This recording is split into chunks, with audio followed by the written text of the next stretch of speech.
Warm today. Could have done that for him. The internet didn't start getting better till 9:30. It's been getting hotter. So I mean, it hasn't been like terribly hot.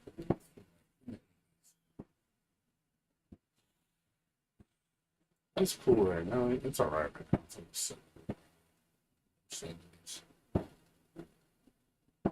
It's nice and cool.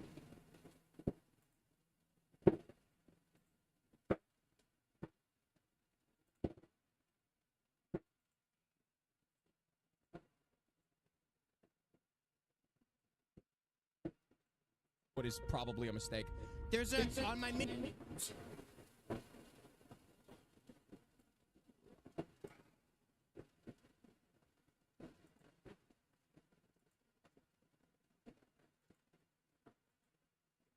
It should be the last day of Ribi. I'm hoping the last day. Not for sure next week, probably at the end of it. I think there's supposed to be something coming out next week. I'm not 100% sure. I think there is. I don't know exactly what's coming out. I have to look at my wish list. I think there's something else coming out. I don't know, 13th or something.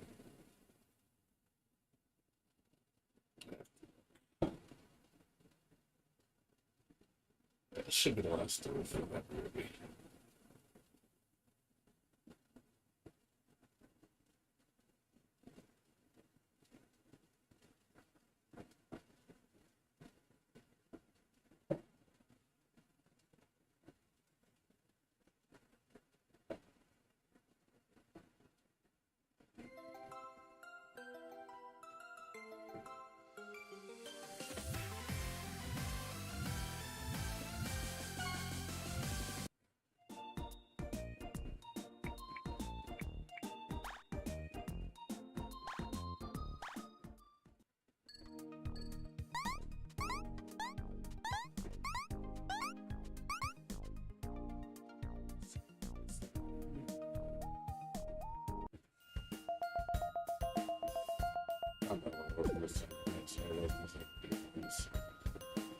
So that was this. Get those out of there now. No, I was missing something.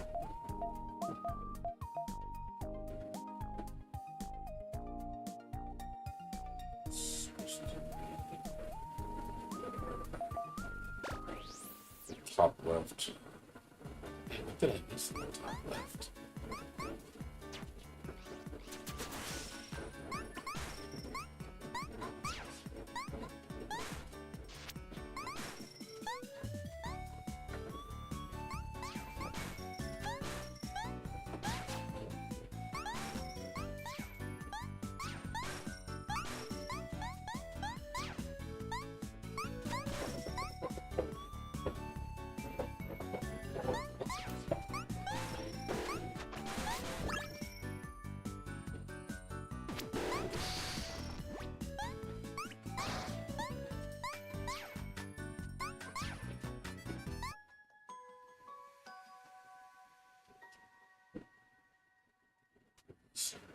Two.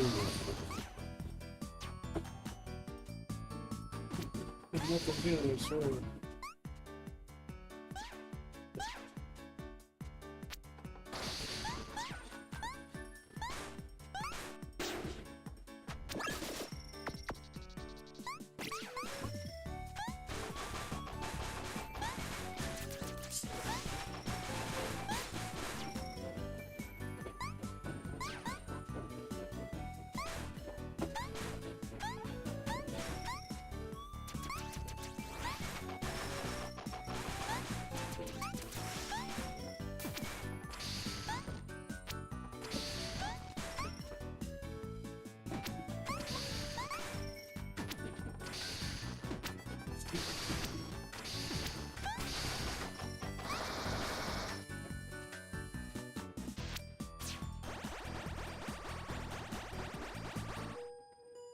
Something wrong back here.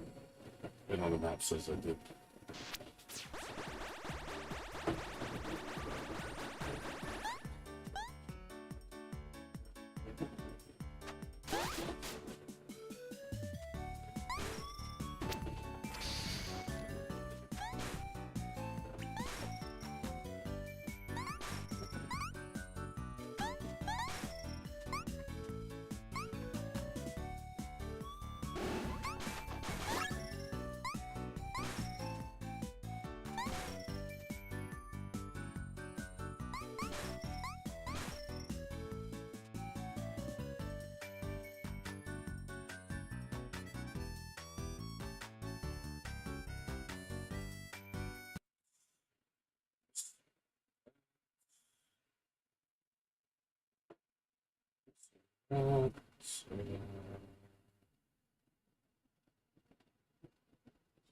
Stamina plus Aurora plus.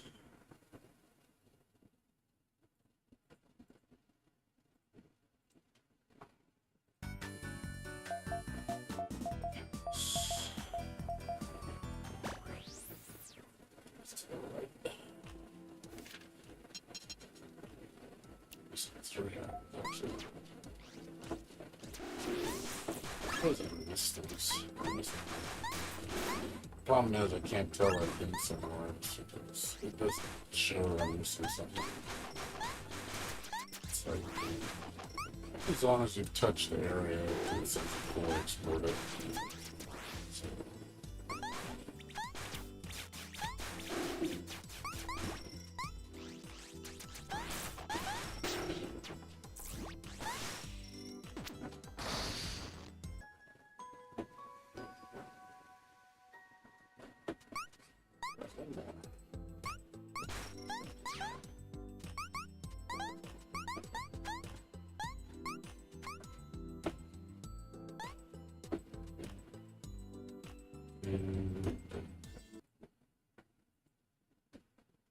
Frame cancels. Golden Ribi back.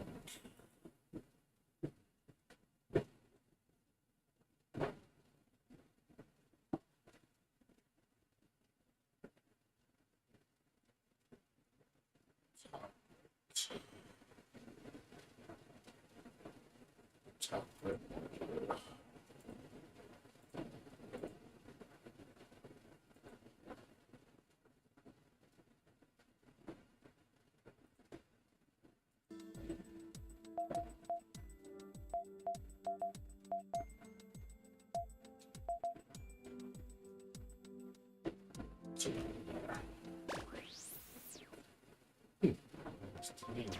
Again.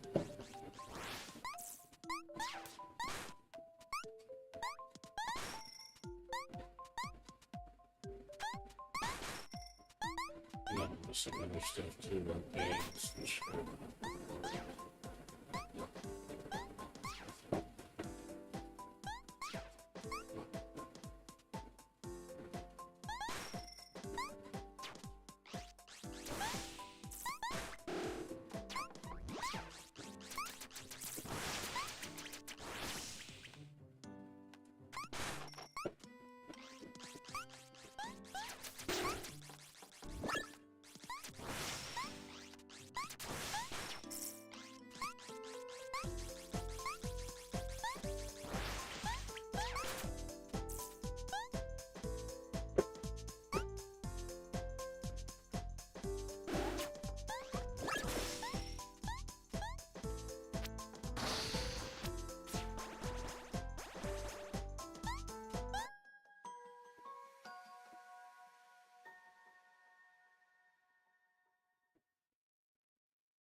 It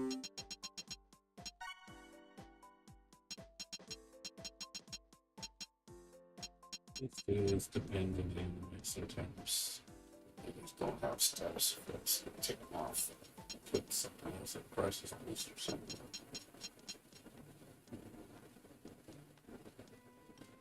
Standard plus.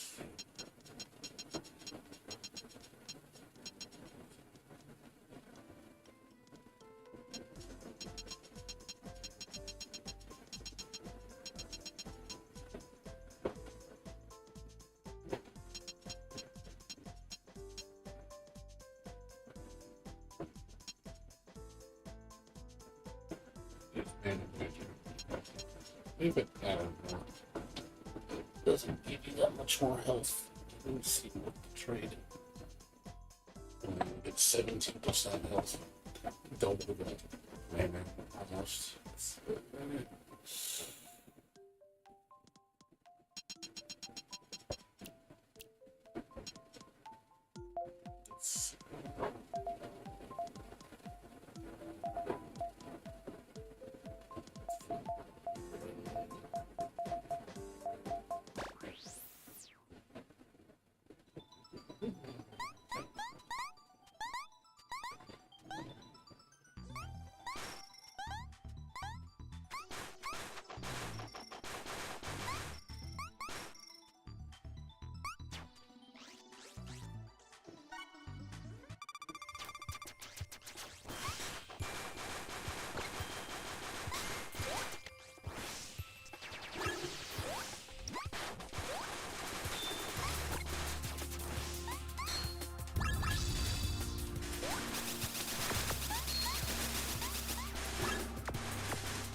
Hey Curly, how you doing? Been a while.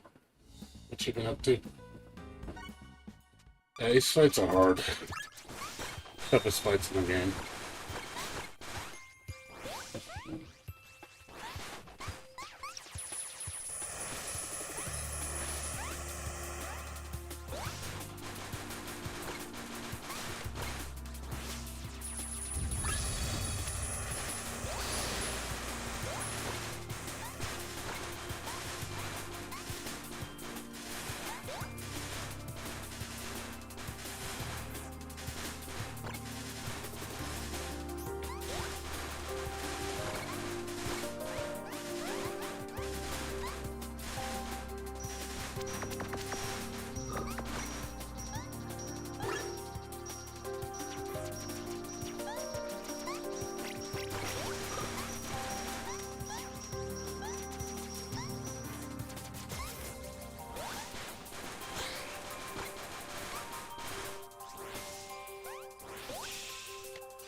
Been okay.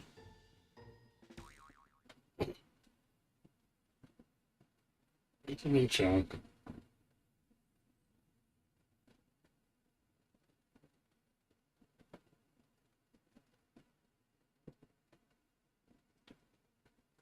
Yeah.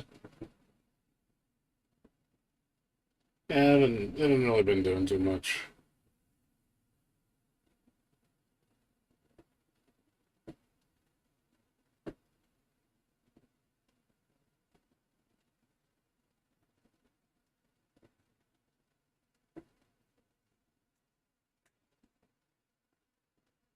Same old shit. I've just been streaming on the weekends.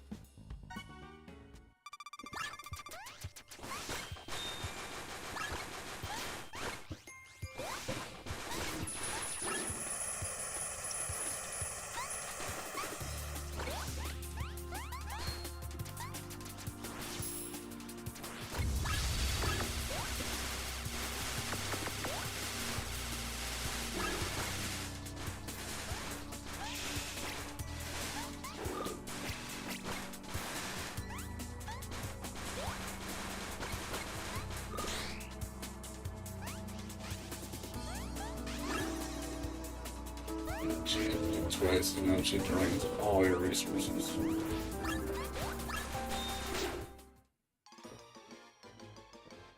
If she hits you twice with any attack, she drains all your MP, all your resources. You can't do any attacks. She hits you twice. Really debilitating.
I don't know how to dodge that one.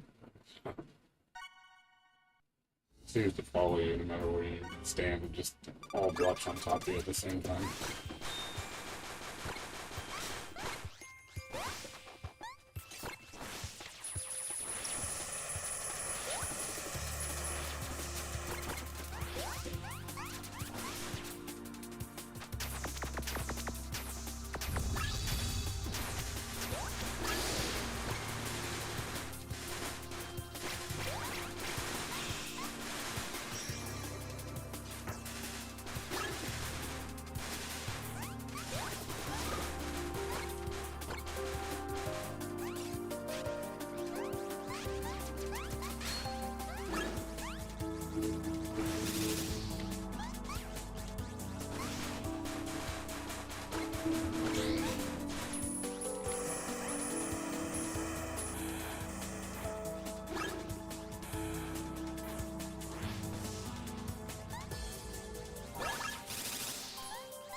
Yeah, it's like I said, these fights are really bullshit.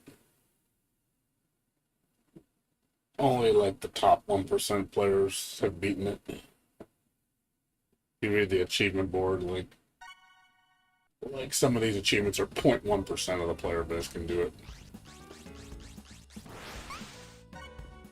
I'm trying to beat all the special bosses. Like I said, this is one of the easier ones too.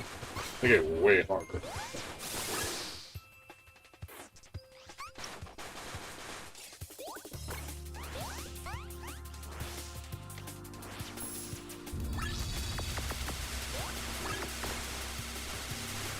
You gotta have impeccable reflexes.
This is one of the easiest ones. I say yeah, this is an easy boss. Like, believe me, it's way harder than this.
This is the third boss in the game.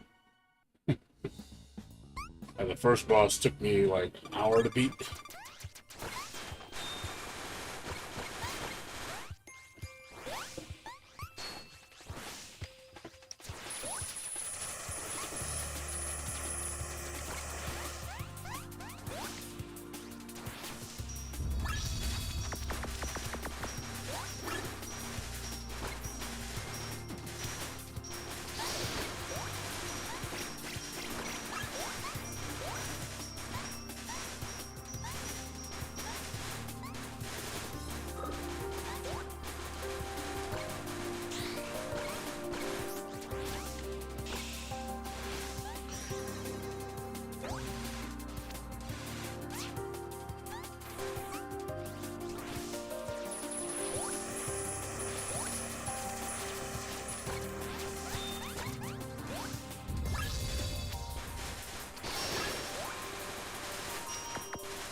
Another thing, if I heal, she heals. So all the bosses have that as a response. So if you do a full heal, they do a full heal. So it forces you not to heal.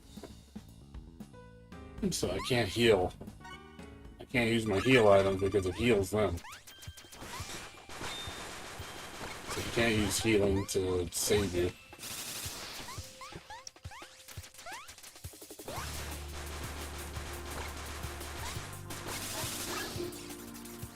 Basically, it's like, just don't get hit. Ever.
Break that pattern.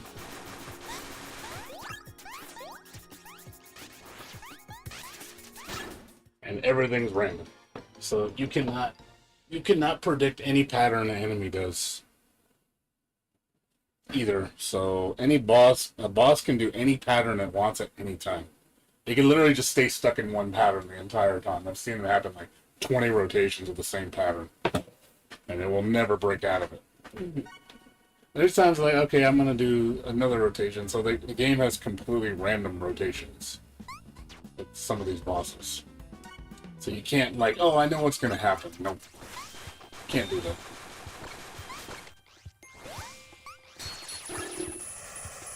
Can't cheat.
I think too.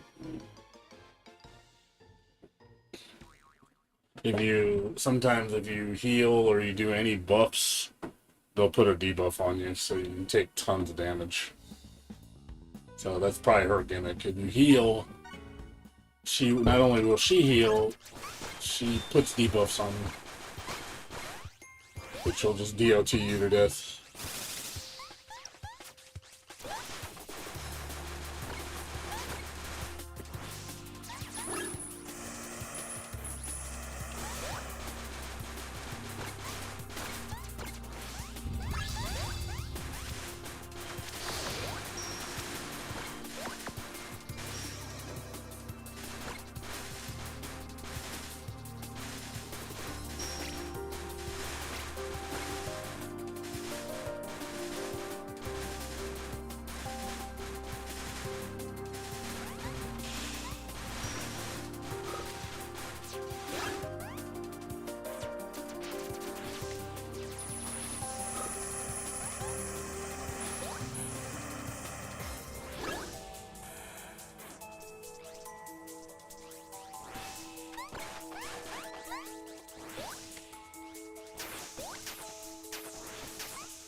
Yeah, you can't cheese at all in these fights. Like I said, they program it so you're gonna lose like 99% of the time, unless you know how to dodge everything, which most players are not gonna be able to even get through 10% of the fight.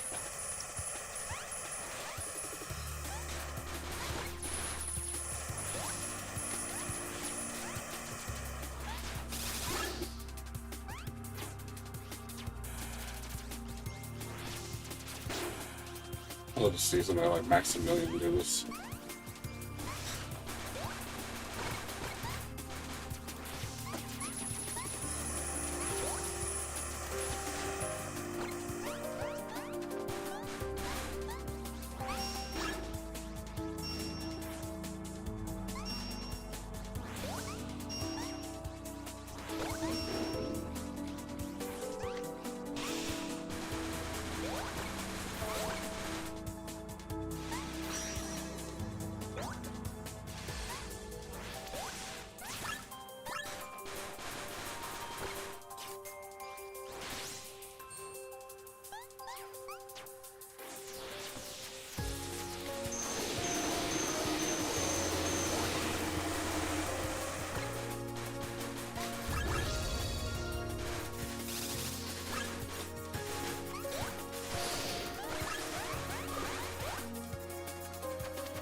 save ability.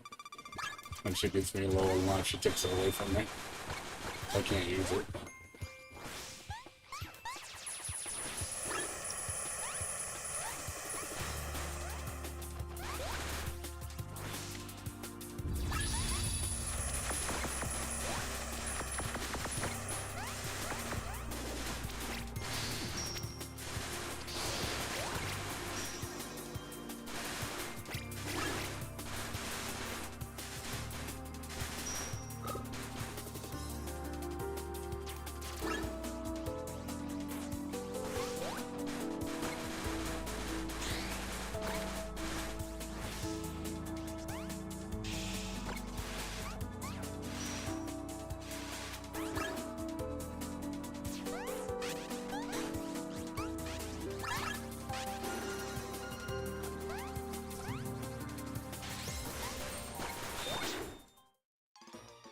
It's backwards.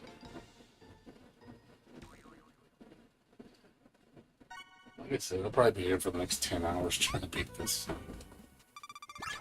There's still like, I think like 5 more bosses I gotta do. Actually, I think there's more than that.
But yes.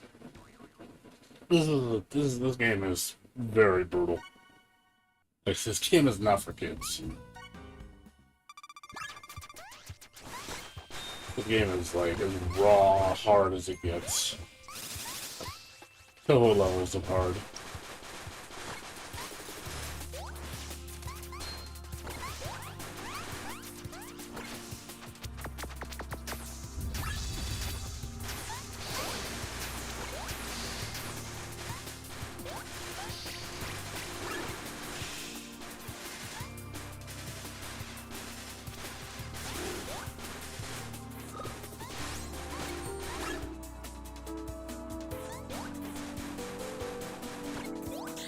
If you want a masochist game, this is a masochist game.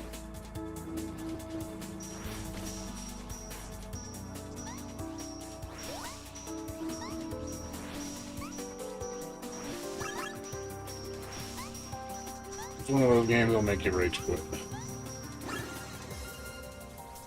It was not afraid to disrespect you. It says like you're bad at fucking games.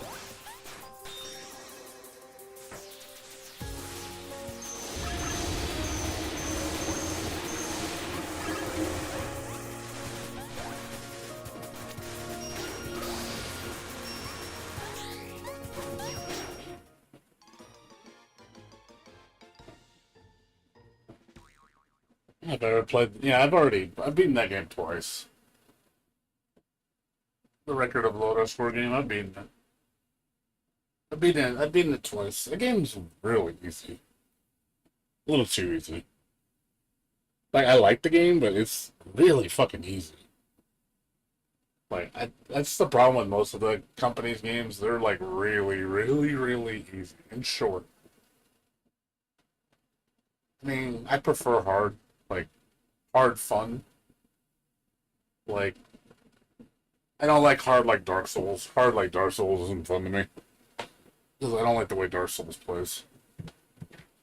Dark Souls just feels too slow. It's slow and everything has like too much delay. I don't like games that make you feel restrictive. Where you're kind of like just lunging around like an ogre. Oh, here you go. Here comes this slow ass swing with a bunch of fucking recovery time. I don't like that shit. Where the enemies are like, hitting really fast and have huge surface area on their attacks. And it's like, oh boy, this is fun. Like, I'm gonna have to sit back and do nothing for a while until I can see an opening. I like games where you kind of like, the enemies are crazy, but you at least have really, really good options to move around. I like good loose control. I don't like stuff that's like overly tight. Dark Souls is too tight for me. Too precise.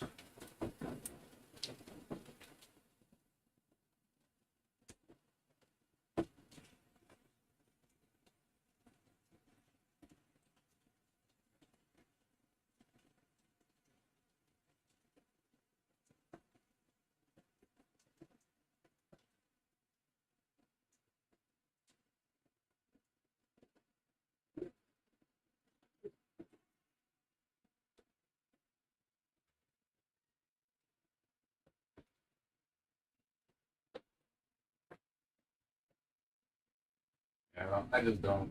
I don't like games like Dark Souls. Like I said, I like hard, but I like hard that's like really, really loose hard. This is probably one of the hardest games I've ever played in terms of like bullet hell games. This game is definitely one of the top. And there's also ways to modify the difficulty. I'm playing it on hell mode, so it makes it even harder. There's like 6 difficulty modes. So you can put it on novice. Novice is like stupid easy. Um, and there's normal, hard, and there's hell, and then there's buddy extinction. That one's even harder than this one. I'm not even playing on the highest difficulty. It's I find it very therapeutic. Bullet hells. I don't get frustrated by them. I mean, yeah, it sucks when you lose, but you can beat it. It's just, this game is not, you don't have to play it like this, the way I'm playing it. If you want to play it on an easier difficulty where it's not so bad and it's not like the bullets aren't so stupid, you can make the game play essentially like a non-bullet hell. If you put it on normal difficulty, it won't. There's not really that much bullet hell. There's a little bit. So if you want to play it in a more calm, like slower paced game, where that's the good thing about this game is you can customize it the way you want it. If you want to make it balls to the wall hard, you can. But if you want to make it piss easy, you can too. So I don't recommend it playing it on novice because it really takes the fun out of the game. Because then it's just like, man, you got to be like really, really bad at video games you're playing on novice. I wouldn't recommend it. Like, I think it kind of ruins the game. That's just me though. Like, if you're gonna play this game, I think the perfect difficulty is hard. Hard feels just right. It's challenging enough, but it's not stupid hard. Now I don't recommend bunny extinction because you're gonna get fucking like beyond frustrated with that difficulty. Because that difficulty, like everything. So basically, what the difficulty spikes do in this game. So every difficulty that goes up, you get more bullets. The characters and bullets get faster. The enemies get stronger, have more life, take more damage, deal more damage, and they also get extra mechanics depending on what difficulty you pick. So on normal, I don't think they get buffs. On hard and up, they get special buffs when they're close to death. So that makes them even harder. So they go into a rage mode when they're low on life. Their defense gets like boosted. They double in speed. So there's a lot of things that get added to the higher difficulties that makes it even harder. And then there's another difficulty it's a beta difficulty called impossible. That's even harder than Bunny Extinction. I can't do that one. That shit is so fucking fast. Like you don't even you blink and you don't even know what happened. Like it's just that quick. It's just like he's like all those patterns you see me trying to dodge on this one. Imagine that like twice as fast. So it's just so fucking quick, and the enemies move so fast that they start stacking their attacks together. So it really makes it even harder because now you got to worry about the rotations being shorter windows. So attacks are basically stop going on top of each other. So I'm going to do this attack while I'm doing this attack at the same time. So try dodging both of those attacks at a faster speed. So it's just really just bananas hard. I can't do impossible. I can't even beat the first boss. That's how bad it is on impossible. It's so fucking bad. Like it just, and then you die almost in one hit. Yeah, like I said, the rotations are not set. Not for every boss. Some bosses they are, but they can deviate from their patterns. So they have like they have phases. So enemies, when you reach a certain health point, they'll start changing their patterns. But like in these cases, these special bosses, they are just there's like 8 or 9 patterns that they do, and they're just completely random. Until she hits a certain life point, then she'll always trigger the super. The super always happens at a certain point. So if you can stun lock her and attack her where you can basically stall, that's a good strategy. If you can do it, there's players that are really good. They know how to manipulate keeping the enemies stun locked so they can't move. So they basically they'll stack all their ability there, just basically bombard them with stun attacks. So the enemy can't move. Best time to do it is usually when they're in the air because they can't do anything when in the air. So if you can hit them in the air, stun them, and just basically attack and just stun, you just don't let them move. And then if you could do a shit ton of damage while they're stuck trying to do their rotation, that you're just getting free damage. Just stall time. But ultimately, it's remembering the patterns. You want to remember the patterns. You've got to have a good memory. I know it's a lot of patterns you got to remember because they're completely random. Because you have to see you basically need to look at the beginning of the attack. It gives you enough time to know what's coming. But your brain has to be like, okay, here comes pattern 3. I know to do this. Oh, here comes pattern 4. I know to do this. You have to see it really quickly and react as fairly decent response time. If you know the patterns really well and you're good at seeing how they start, you'll do well. But there are times where they do stack them together because I noticed and then it's hard to see. Like when she's blowing up the whole screen, I can't see anything. So she's doing another attack while in the middle of that explosion. I don't know what she's doing. So I have no idea. So what you should try to do is stun her during the attack if you can, so that way she doesn't go into the next pattern. Just so you can stall a little bit so you can recover. That's hard to do because you're trying to dodge. Trying to dodge and then shoot at the same time is not easy. Plus, you're trying to pop your rotations, your abilities, your super, your assist attacks, doing your combo, doing your burst, which is makes you invincible. And then you have another attack which lets you teleport, and then you have another attack where it's a bomb, and that has like iframes. You can go through moves. You have to use iframes too. Use your iframes. Like she has like 3 iframe moves. So the free one is the teleporter. That one, you have a moment of invincibility. The bomb has the second most, and then the burst has the most.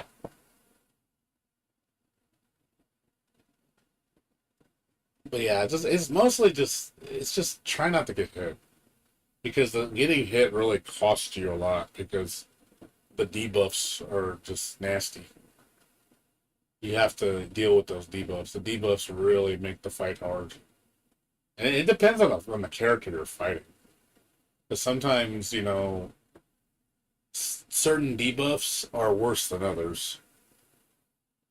Sometimes you might put a debuff on and it's like okay, it's not that bad, but then you'll put another, and then if you don't protect against it, then you're just gonna get killed in like a second. Because I don't know if she has debuffs. Like you can put on your badges to basically manipulate your defense. Like I usually keep these on because numb, toxic, and shit is really bad. Because toxic does poison and it's like stupid fast DOT. Like it'll drain you down to 0 in a couple seconds. So sometimes it's best to keep that on, and you don't want to be paralyzed. Numb is really bad. Speed down's bad too. Attack down and defense down, I can work with that. But yeah, numb is like getting paralyzed in the middle of your movement is just awful. Because, it can just kill you. But sometimes they don't have debuffs, so you can take these off and put something else on. Yeah, you have all these different buffs you can put up. You put ones that you want to be more ballsy with your attacks, you want to be more defensive. So yeah, I have some of the best ones on. Like Arena Badge is like full time. You always use this one. This one's alright if you like to use a lot of magic. 6 is really good because every 6 hit you take no damage, but you have to take some of your meter away, which I'm totally fine with. Survival's a must because it lets you survive any lethal hit. As long as you're above 1 hit point and it's not your final hit, you won't die. But if you have to reset it, you have to heal with a major heal to get it to reset. Otherwise, it doesn't work anymore. Yeah, there's all these little, shrinking your hitbox, speeding up your bursts, boosting HP, boosting MP, lowering damage, no collision damage when you touch females. There's just all these cool little things you can get. So it's a pretty complex game. Very deep. It's one of my favorite games. That's why this game's like one of my favorite games of all time. Top 5 easy. I'm waiting for the sequel. The sequel comes out, well, the spiritual successor. It's the same company, but it comes out in September. So I can't wait for that. I'm so excited. I hope it's tough as nails. I really hope. The game looks amazing. So it looks even better than this. And it looks chaotic as shit. So the only thing I notice is the patterns don't look as intense. I don't know. I haven't seen enough. I'm just basing it on videos that I've seen. And there are some pretty crazy patterns, but it looks pretty neat. Like I said, it looks like Rabi Ribi 2.0. And the music sounds great. And like I said, it's going to be probably one of the biggest games of the year. So it comes out, I think it comes out August or September. They haven't given the exact release date, but they said coming third quarter 2023. So it's any time now. So they said pre-orders are going till the 31st of this month. So that tells me that if the pre-orders are going till the 31st, that means it's coming out either in August or September. Unless they push it back. But everything seems to be on track. They said it's almost gone gold. They're like 80% done when they replied back in April. It said it was 80% done. So it's pretty close to being finished. So with that should be 4 extra months, you know. They've been working pretty hard on it.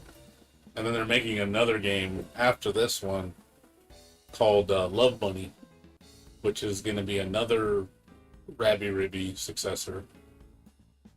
And that one's supposed to be coming out. Well, the guy said he's working on it, but he doesn't have a release date.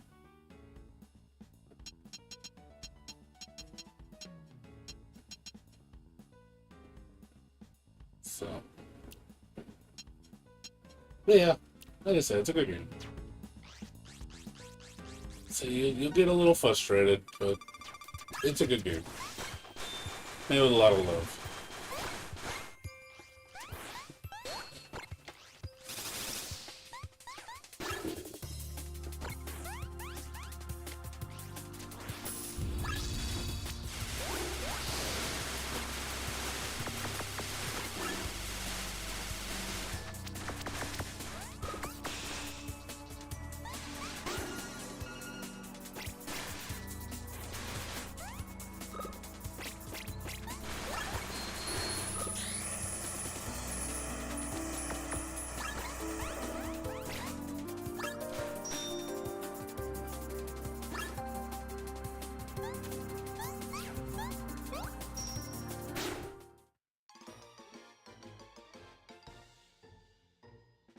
Yeah, like I said, you want to see it.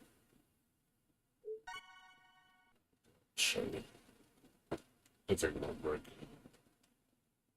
Trying to, I can't, I have to focus when I play this game. I can't really talk. Yeah, like I said, you can, there's always difficult. Actually, there's 6 difficulties. So, casual is just like, you don't want any challenge whatsoever. Just super, super laid back. Don't worry about anything. So this one reduces attack patterns. There's less attack patterns, less bullets.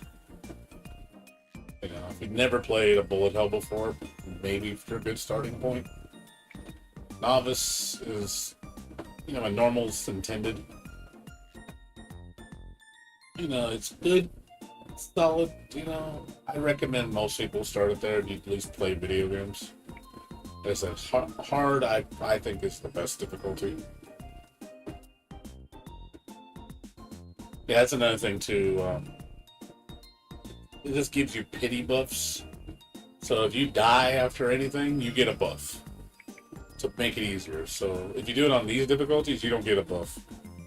So there's no like pity buffs in higher difficulties. So if you're getting your ass whooped, they basically say, here's your pity buff, you know, like to make it easier. But yeah, hell, the enemy's attack patterns are much harder. And then the other one, Forever Ultimate, a lot of bullets on screen, players who have mastered Rabi. Very unforgiving. Yeah, like I said, I would never put anybody on this difficulty because it's just masochistic. Like I said, I'm playing on hell. I'm not even playing on Bunny. Bunny's way worse. Like, ridiculously worse. I, to this day, have still not beaten Bunny Extinction, all the bosses. I've been stuck on one boss, and I, for the love of God, cannot beat it. It's so fucking hard. Technically, she's the final boss. She's one of the final bosses. Hardest fight in the game. Like, just on this difficulty, hardest fight in the game, forget it. It's so bad. It's like a 30-minute fight. It's so fucking long. And it is hard as nails. I don't even know if I have that file anymore. See, these are all Bex and stuff. Let's see.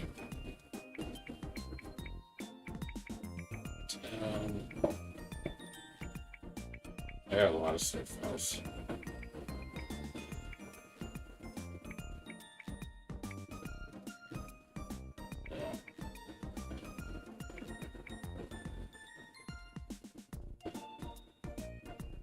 So yeah, you can find like this one.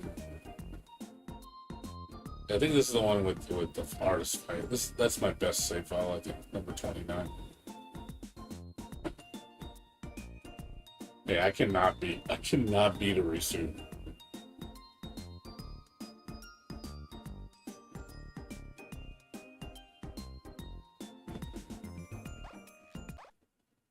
But like I said, it's a good game.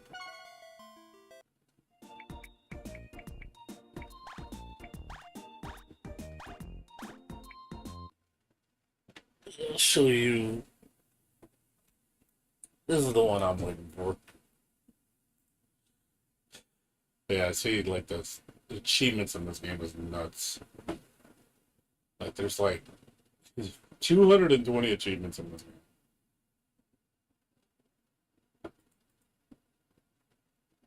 So I have not. I only have half of them.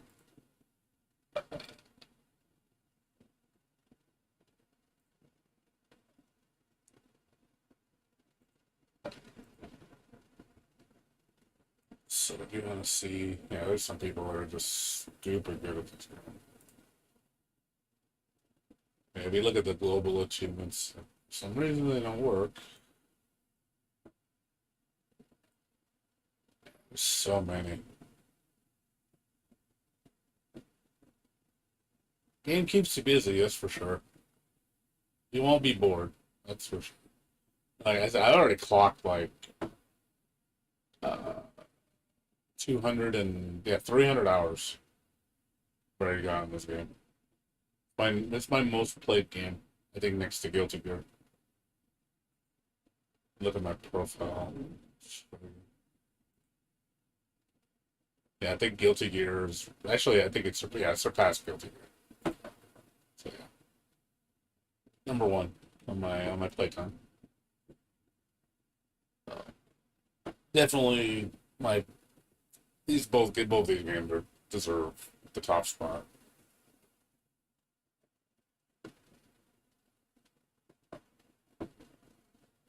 Crosscode, another great game. Not a bullet hell, just a regular RPG. Yeah, if you like Rabi Ribi, like I said, look for. Yeah, I love Crosscode. It's such a great game. Beat that game twice with the DLC. Such a good game.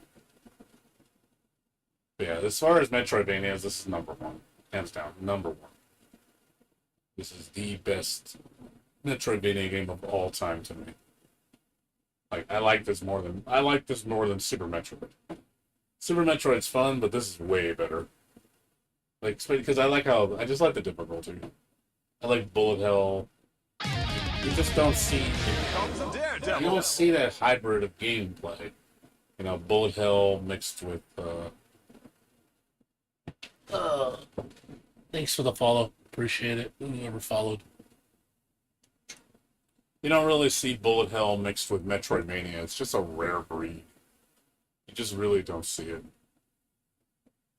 It's such a I've only seen a handful of games like this. That's why I want to play more games like this, but they don't exist. What's up, Ottercat?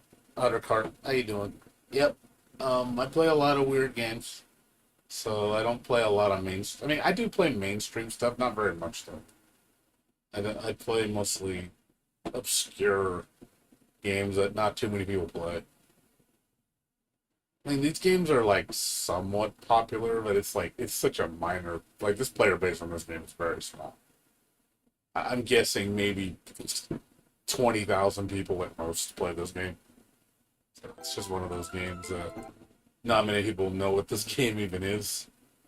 But yeah, you should buy it if you don't have it. I'm just saying, for $5, this game is sex. I'm not joking. I would recommend the UPRC edition. This game is worth every penny. Like I said, for $11, you get the full Rabi Ribi experience. It's so worth it. So you get the base game, the orchestra arrangement, which is beautiful music. Got the orchestra costumes.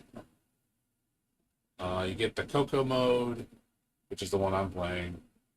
I got the Orders of DLC, which adds 2 extra chapters to the game. Art book, if you care about that. And then you got the, there's also one more DLC that's not in here. It's the free one. Yeah, CC's Halloween. That's another level that's just Halloween based. It adds like another hour of content. Maybe like 30 minutes if you're fast. But you're gonna die on all because it's very hard. It's just free. And then you got also the Teddy crossover DLC. Basically dress up as the Teddy characters, which is the new game coming out.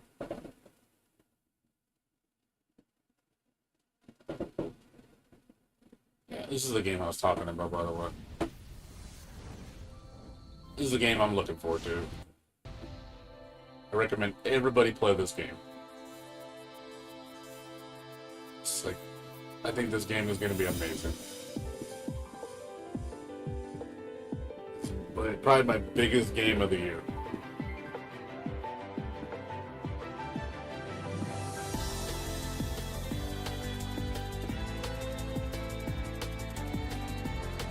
It's from the same devs, yeah. Same devs of Rabi, Ribi.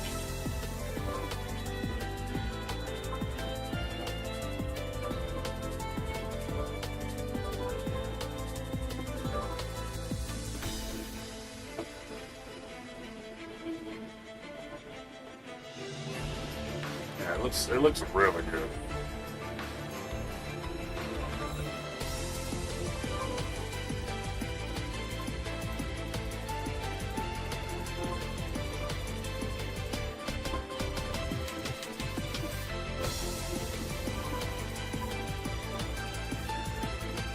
I'm super excited.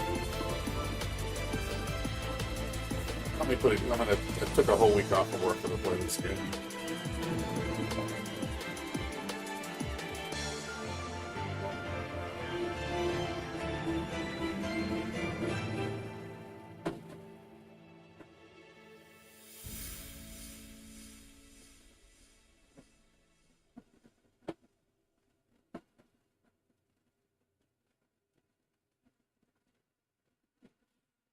Yeah, definitely a must play. I think this game is going to be amazing.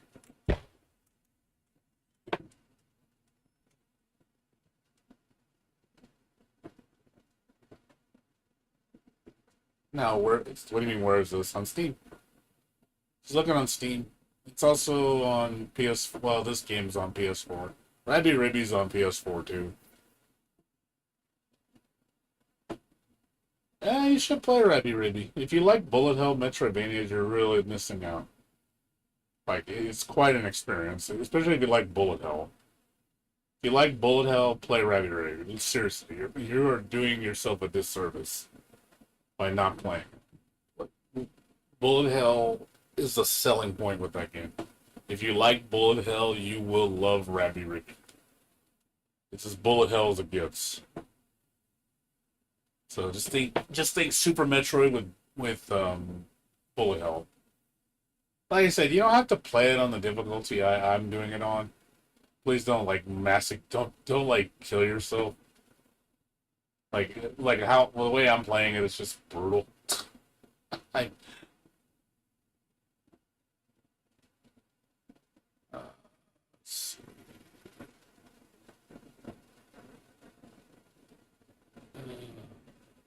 What the hell did I read it?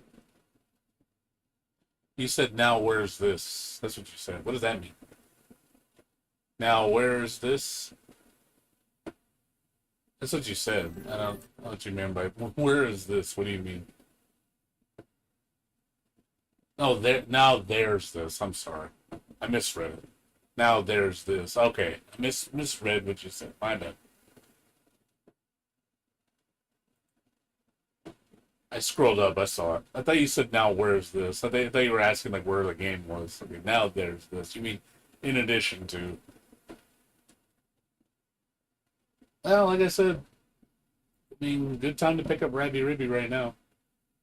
I mean, it's cheap. Like I said, I recommend getting the ERC bundle. Get this one because it gives you all the DLC. The ones you want for sure are the Order DLC, the base game, the Coco mode, and the season of Halloween. You don't need the art book; it's not necessary. It's just extra. You don't need the orchestra mode. It's nice though because you hear all the music is orchestrated.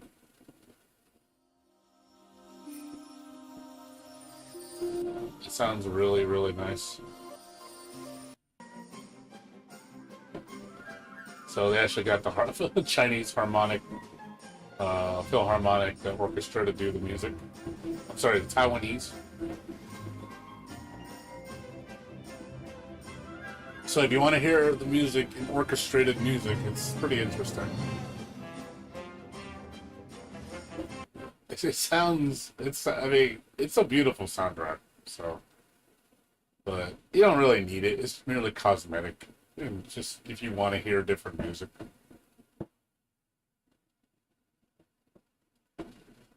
Yeah, it's really pretty music. It's just it's not as upbeat beat because this since it's orchestrated, and not all the songs are orchestrated. Only some of them are. I think these are all the songs that are orchestrated.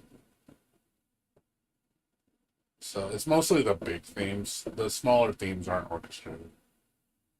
It's nice hearing it. It's like, oh, it's pretty cool. You can listen to it on YouTube. And hear all the music. Oh, Mushihime-sama? Yeah, I play that. I'm a big Mushihime-sama fan.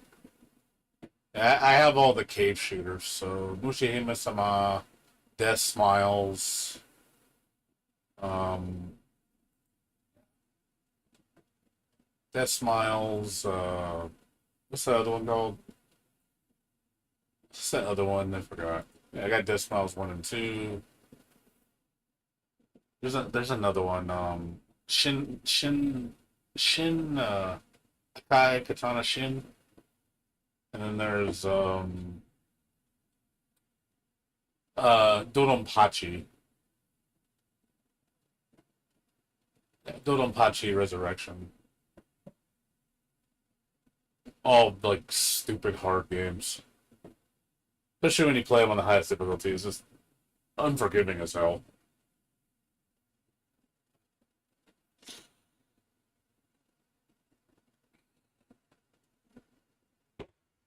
Yeah, I love cave shooters. They're just masochist games too. I mean, you don't gotta play it on the highest difficulty. I usually like to, but yeah, they're fucking hard, dude. They're so fucking hard. The best I could do on these games is on Mushihime-sama Utari, which is the sequel, which never came to PC. It's only on Xbox. I could do that game. I could almost 1cc it on God mode. It's hard, but I can't do it on Ultra though. Ultra's way too hard. Like God mode I can do, but not Ultra. In this game, I usually play it on the second highest. Yeah, this game is just like fucking hard. It's so good though. It's so hard. You're gonna die a lot. I mean, it's fair though because the game gives you infinite continues, so you're basically just trying to beat it with no continues. That's the goal, is to try to beat the game with only using one life, well, one series of lives, and then basically is how many times does it take you to continue to beat it? You go, okay, you use 5 continues. Okay, well, I'm trying to make it 4, then 3, then 2, then 1, then 0. Final boss music is lit. Yeah. Yeah, bullet hells are fun, dude. I love bullet hells. I don't, like I said, I don't really, there are a couple other ones here and there that I play. The only one I consider on the same level as this is probably Danmaku Unlimited. Have you ever played that series? This series, another really good game. You ever played this?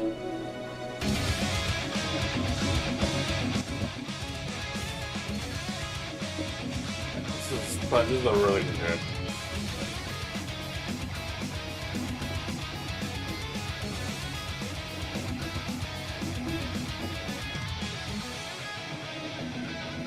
Music is really fucking good.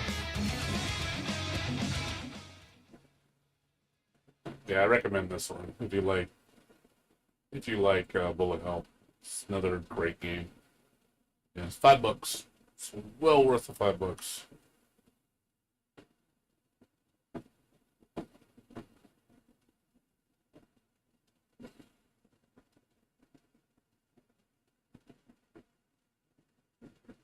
Yeah, like I said, I play a lot of obscure games. So if you ever want to see obscure,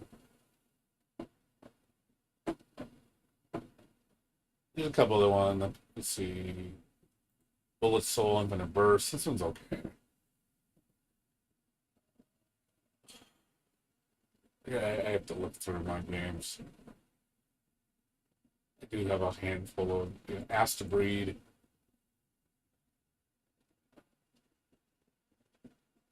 All these different ones. And of course, Acceleration of Scenery. His music is awesome. Uh,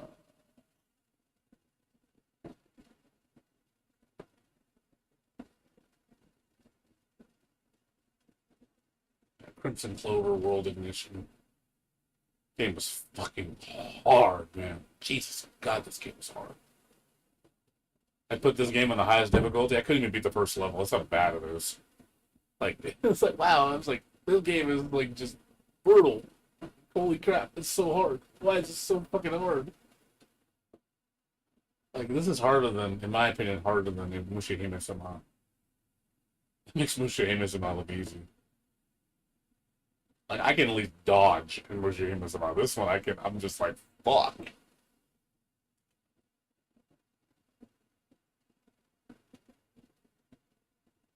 Yeah, yeah, it's all good.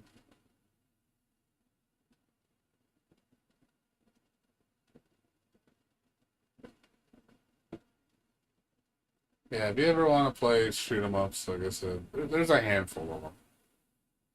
There are good. There are a lot of good ones, but the best ones are Cave.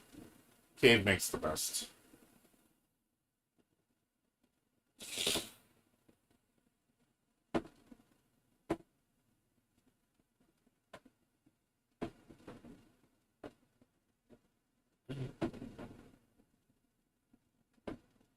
Jamestown is good. Jamestown was pretty good. That one, that game's a lot more. That game's a lot more reasonable. Yeah, I've already played it. It's not very long either. It's cool though. But you can make it bullet hell. You know, if you want to, if you crank up the difficulty, you can make it really hard. If you want to play it like stupid, you can. But overall, the game is not as bad as like Mushihime-sama and those. Ikaruga's Ikaruga's hard in a different way. I have Ikaruga.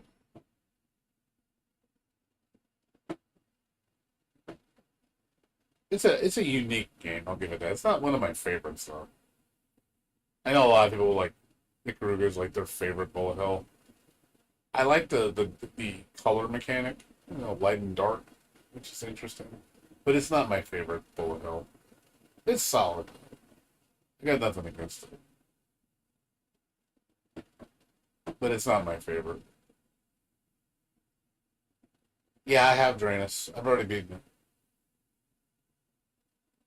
So, This game's short too. Well, it's the same people that made this is the same people that made what do you call it? Uh Record of Lodoss 4.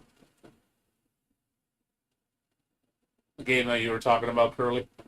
This game is made by the same people that made Deed Little Wonder Labyrinth. So if you want to play a bullet hell, well, a bullet game, it's more like Gradius. So if you want to, it's a good game though. It's solid. Like I said, the only problem I have with these games, like I said, they're good. They're cheap. Ladybug, I do like Ladybug. It's just their games are too short. They have great games. They're short.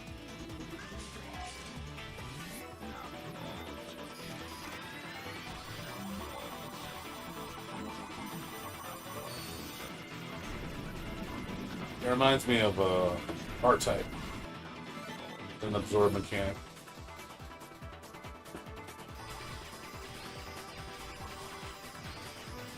And I love their sprite work. They got amazing sprite work.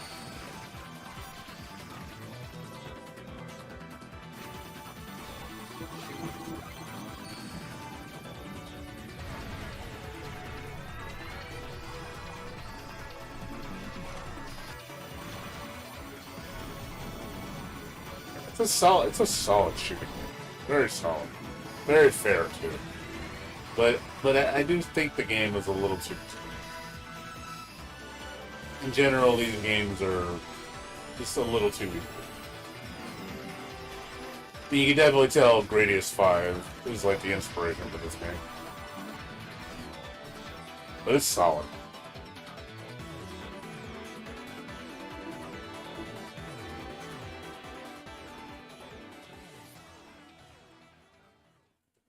So, but yeah, another. Yeah, I bought it for $12 when it first came out. And of course, yeah, and of course the pinnacle of their collection is Toho Lunar Nights. You know, gotta love Toho Lunar Nights. The best game. I love Toho, so.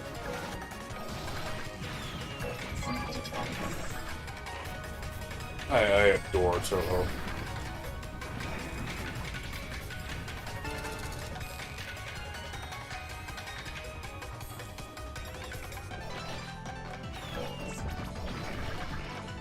I like the fact that they put the grace system. Because, like I said, I want to see a more fleshed out Toho Lunar Nights. I think it's a missed opportunity. Like this game, like can be so much more. I really think that this company needs to make a full blown Metroid game in this style. I would love to see. I would love to see Toho Lunar Nights like as a full blown Metroidvania, like full scale. Like I want to see like like Castlevania Symphony of the Night levels of Metroidvania. I want this company to make something of that scale. I don't mind. I would pay $30 for it if they can make it. But they're a talented team. They know what they're doing. They just, again, they're very fucking short. All their games are short. And it makes me kind of sad because I'm like, man, make such great games, but they're just bite-sized though, Like you get to 3 hours, you're done, and then and you kind of feel kind of sad because you want to play more. Like I want to play more. Like I want more. I want like a 15-hour experience or like a 20-hour experience. That's scale, but it just doesn't do that. So. If you like Toho games, two I can recommend very highly is what was it? Again, Sokyo Night Festival. This one's supposed to be updated pretty soon. They're they're working on it. You ever played this game? Very, very good Toho game. It's not finished yet though, but it's cute. I like this one a lot. It's got beautiful effects.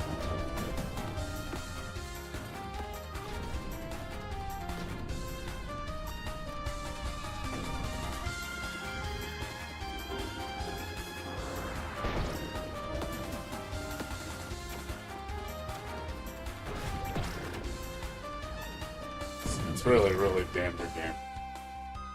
I just hope they finish it. Yeah, just look up Gensokyo Night Festival. It's kind of a it's kind of a work in progress right now. It's kind of going through development hell right now. So be patient. Just know that they are working on it. It's just slow on the development. It only has 3 levels, but I still recommend keeping your eye on it. You like also if you like this one, another one that just recently came out on the market. It's Toho. Is it's actually 2 more I recommend.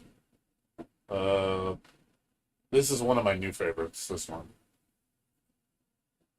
This game's amazing.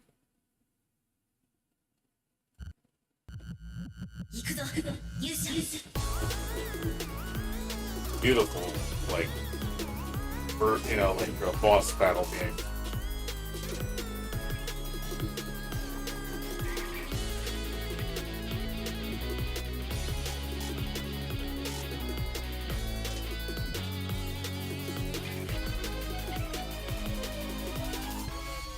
The lighting effects are so gorgeous.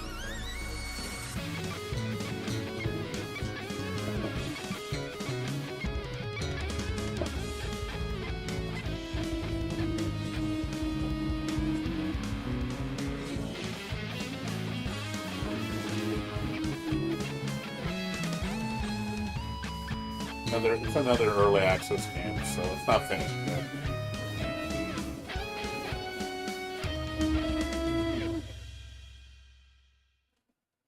But very, very, very, very fun. It's only like I think it's only like $5. It's $5 fucking. It's amazing for $5. Very well made.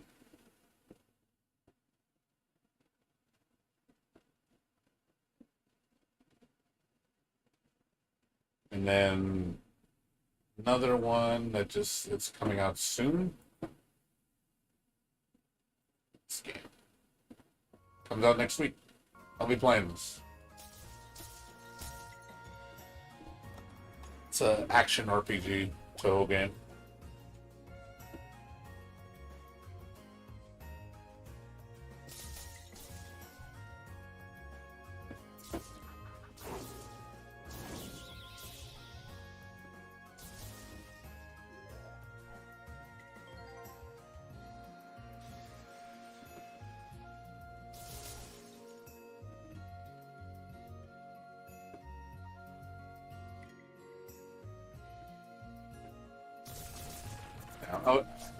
I'll be playing this next week. Well, 2 weeks. I'll be streaming this. It looks interesting. Like they made a previous game. I didn't like the previous game too much. I felt like it was too bland. This looks a lot more interesting.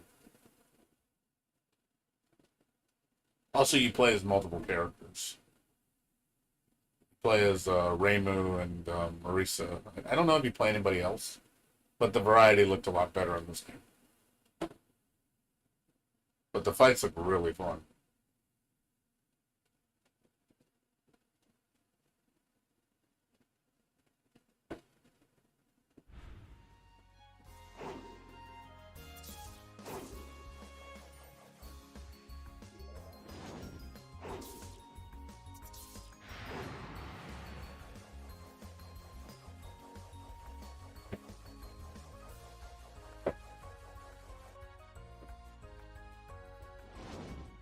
You ever played Cotton? I know what Cotton is. I never played it though.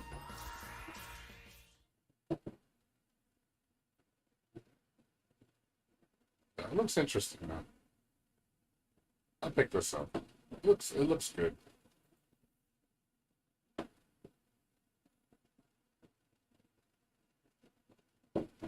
Yeah, getting an overload of Toho goodness.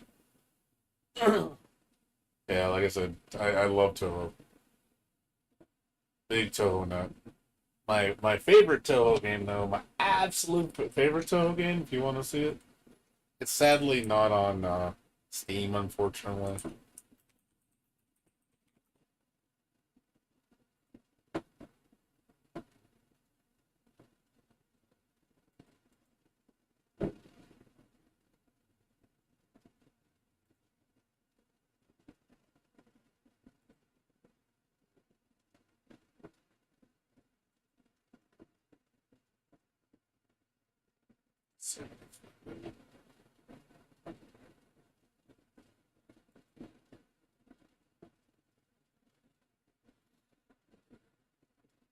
If you want the best Toho experience.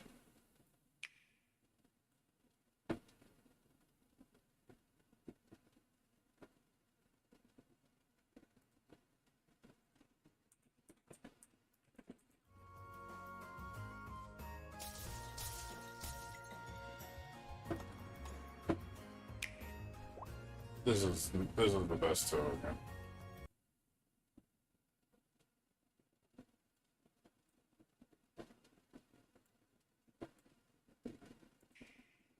東方スペルバブル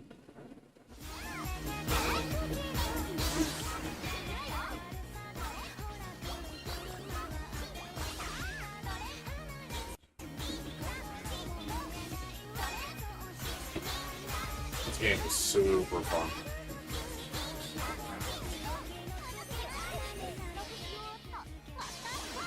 Sucks it's only on Switch.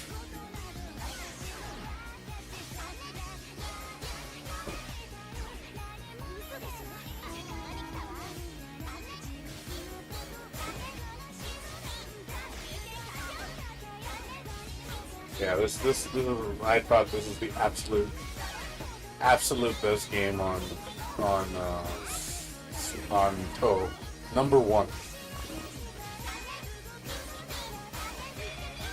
Game is so fucking fun.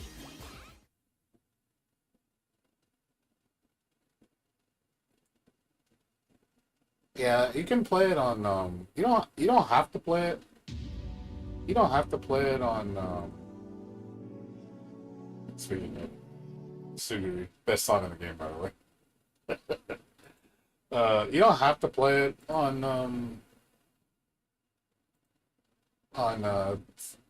Switch. You can play it on you can play it on PC. Actually have it. Let me show you. You wanna see something illegal? You wanna see something illegal?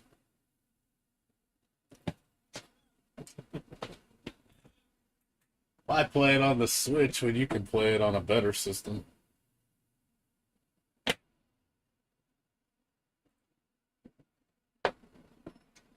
You just play right here.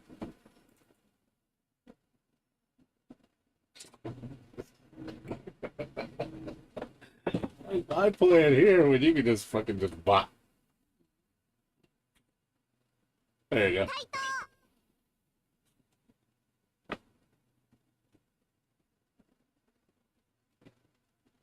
I said I have played this game. My friend showed me this game and I couldn't stop playing it. I was like, oh my god, it's so much fun. The only thing bad I don't like is finding the DLC is troublesome because it's hard to find people that uploaded it. So I don't have all the DLC. I'm still trying to find it. So it is kind of rough in that area. So if you want, but you can find the download.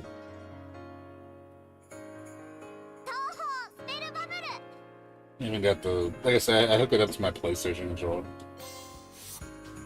So you can literally just play it. with a PlayStation controller.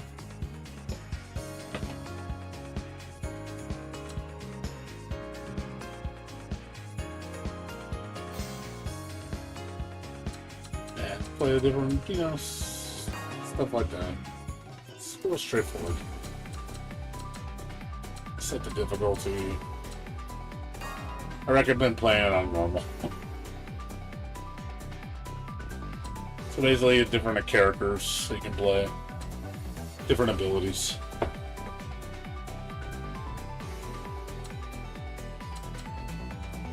Let's say you just want to pick somebody.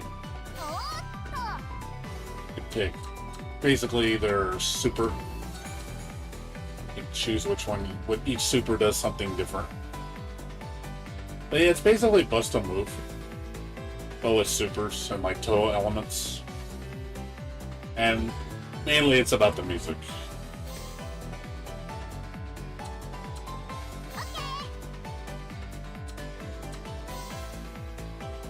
So I don't recommend on Lunatic. Don't play it on this difficulty. You're gonna get your ass kicked. Hard, I can kind of do.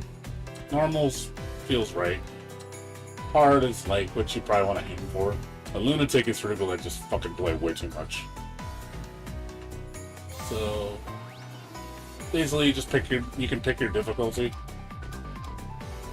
So how hard you want the song. Basically, you get all these different songs to choose from, dude. You play it for the music. You play this game for the music.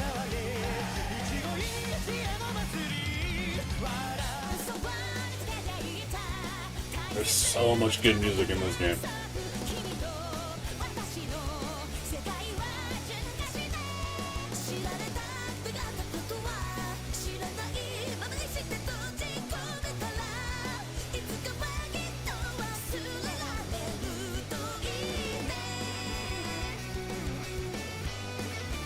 I just want to listen to the music.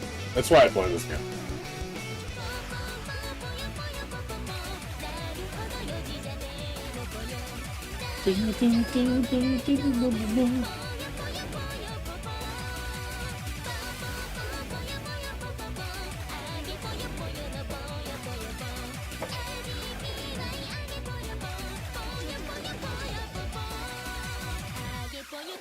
So, like I said,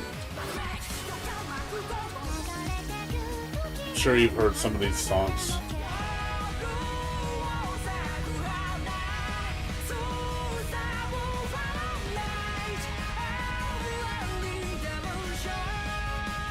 Basically, yeah.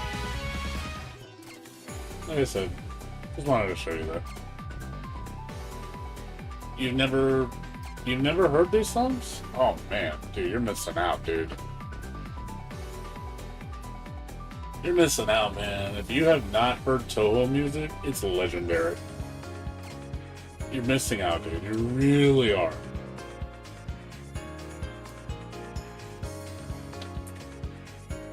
Like, seriously, you are doing yourself a disservice. Like, seriously, you need to listen to Toho music.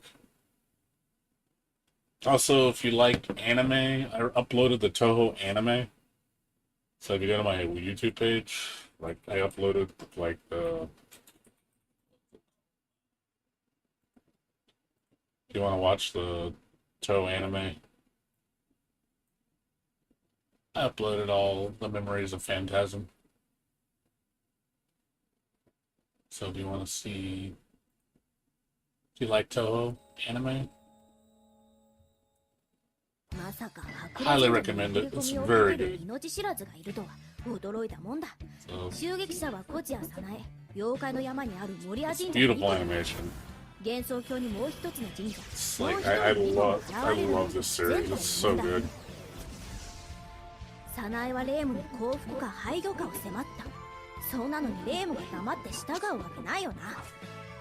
just waiting for the final episode. It's already come out in Japan. I'm waiting for someone to put the subtitles and voice act it, because these these are made 妖怪の by 山は天狗が支 fans, 配する特殊なところで、よその and 妖怪や人 they 間は only 立ち make 入 the りを許されない animation んだ for it, so 折 none よ of く it actually 私 has はアヤ sound. に極秘で招かれて妖怪の山に居合わせた。アヤも何か思うところはあったみたいだが、そこはアヤも山の天狗。 So なんか normally 組 these 織が don't どう have と any 言って sound. ゲームを迎撃に向かうのだった。確かに天狗は強力な So 妖怪 they だが、 fans ゲ have ー to ムに add 勝てるつもりなのか。 add 一方の私も voice acting おとな to し it. くしてろと言われてしてるわけがない。レームと And 合流す somebody れば does the subtitles, so it's all a fan collaboration. But yeah, it's fucking amazing. I just like looking at it. I'm like, oh my god, it looks beautiful. It's definitely the best fan-made Toho anime by far. It looks like an actual production anime.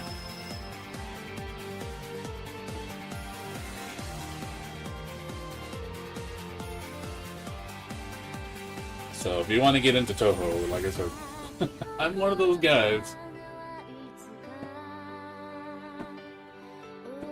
Yep, these are Blu-ray rips, actually. So very high quality.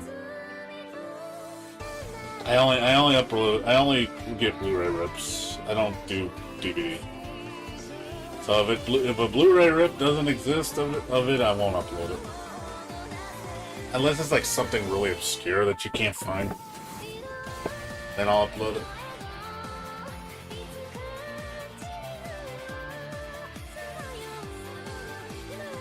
Yeah, I do want to watch the final episode. I mean, I would stream this if I could, but I'd get in trouble. I mean, I'm not even supposed to show this because like it's anime. You're not supposed to be watching anime on Twitch.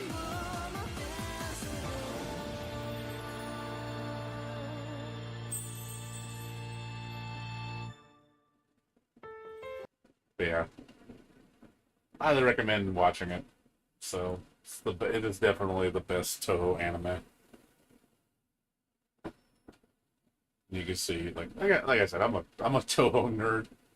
Just see my room, you should see my room, dude. I'm just like super geeky anime. Like I could show you. Let me see if I can find it. Got pictures of my room.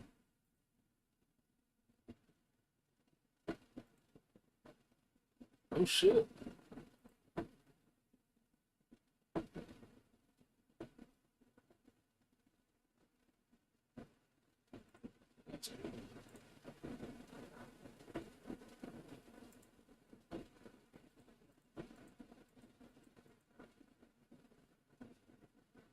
Yeah, I don't know if I. Here's some of my figures. You can see it.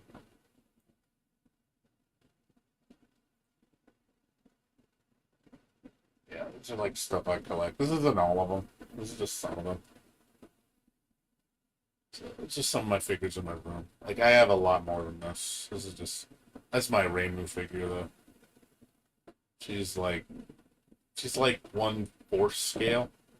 It's like 18 inches, no, 16 inches tall. So she's really big. So, but yeah, I collect anime figures. So yeah, I'm a fucking weed in that sense. Hell, I got fucking, even my car has it. Let's see my car. I just put my stickers on here. Careful not to show you guys some nasty stuff. Didn't even have my, my car has anime girl stickers on it. Decals. I'm a big Guilty Gear now.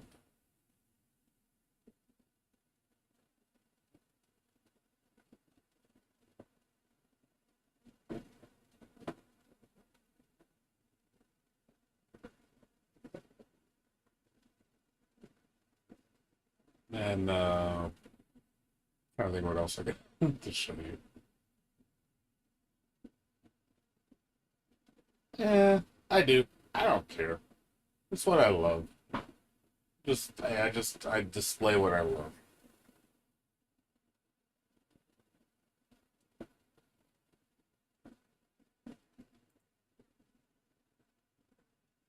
Yeah, I mean, I don't care. Like I said, I'm gonna show what I like, so I don't give a shit.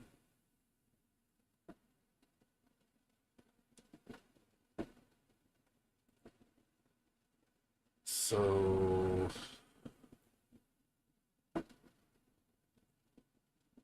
you approve? Yeah. As far as like anything else, like I said, I'm a big Guilty Gear fan. So that's my number one. That's my number one fighting game. Well, Guilty Gear Xrd. I don't like Strive. So have you ever like? I used to play Guilty Gear a lot, like a lot. So problem is, like I said, I don't like the new one. I can't stand the new one, even though I have it.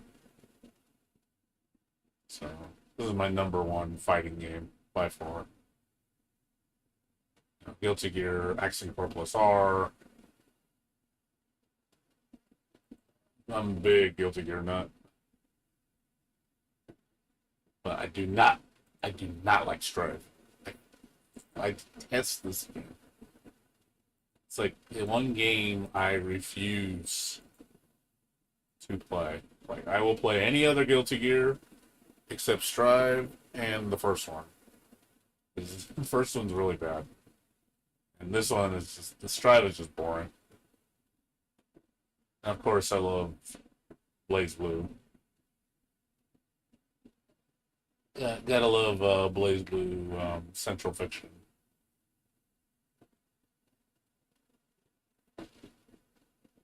Another one of my top fighters that I like. I haven't played in a long time now.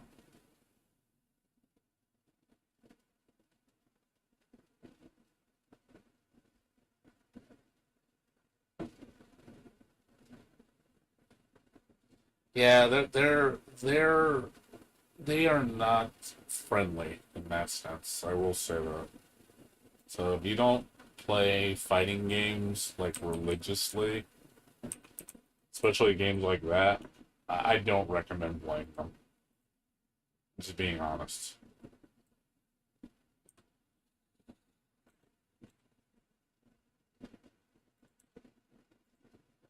So problem is a lot of people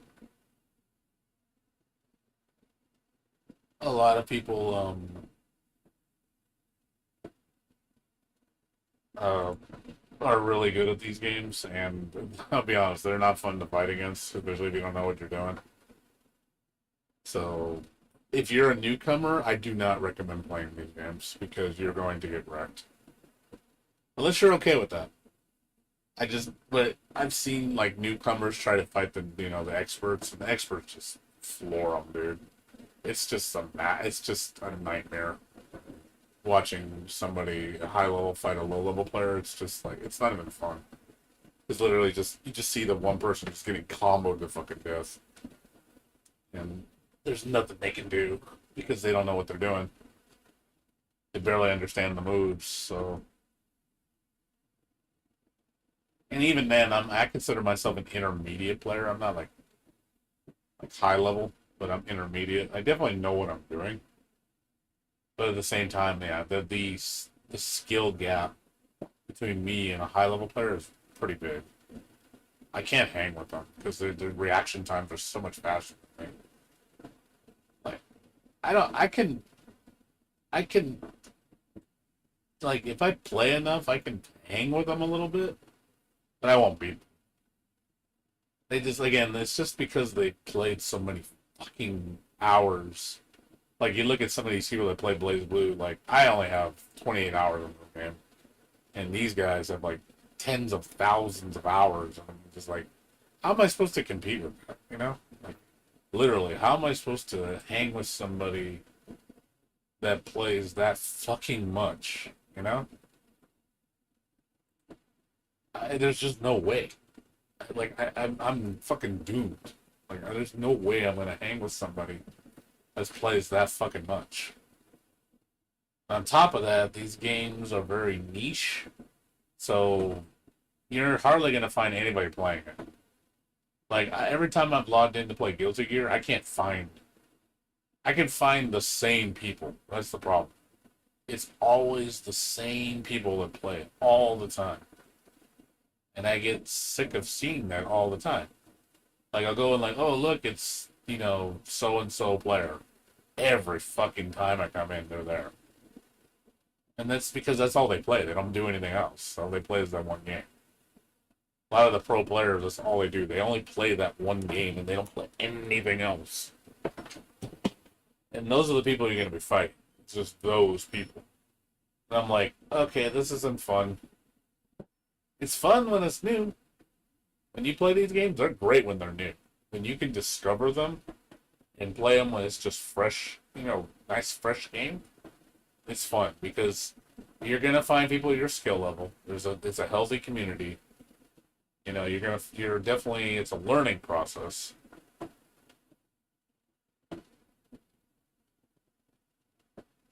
Well, yeah, I mean, I agree. I mean, that's the problem. Like I said, you play good players and they're just gonna just read you like a book while you're just trying to understand the basics.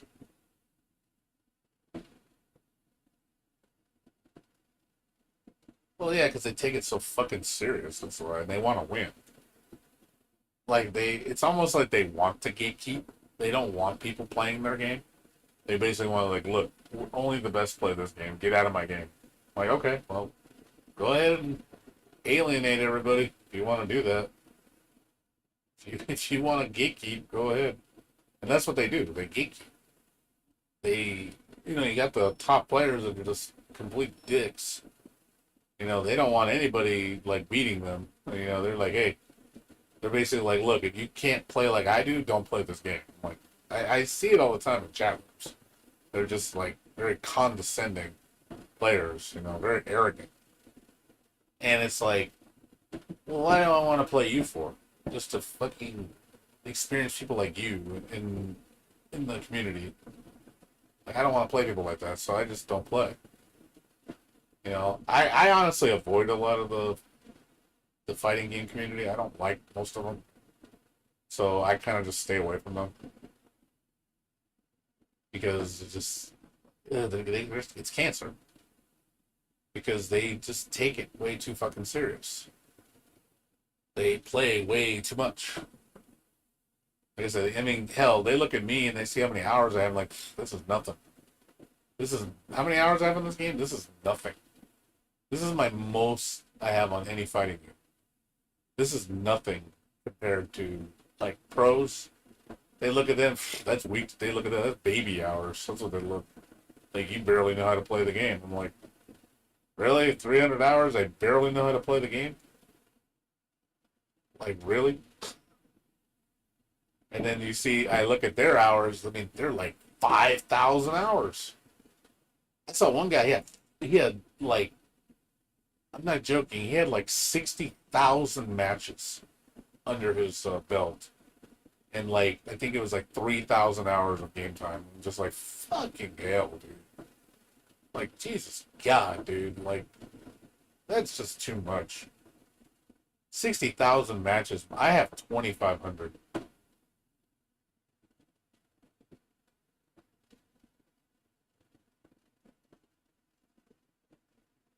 Oh, I remember that. I actually remember, Curly. I was there. I was on your stream when that was happening. Your fucking pro friend was just like, you were putting up with it, but I think I remember your stream. I'm not joking. I think I remember that. The guy was just being a total dickhead, and he was just like, I was like, man, I'm not joking. I know this is gonna sound kind of condescending. Is your friend a pothead?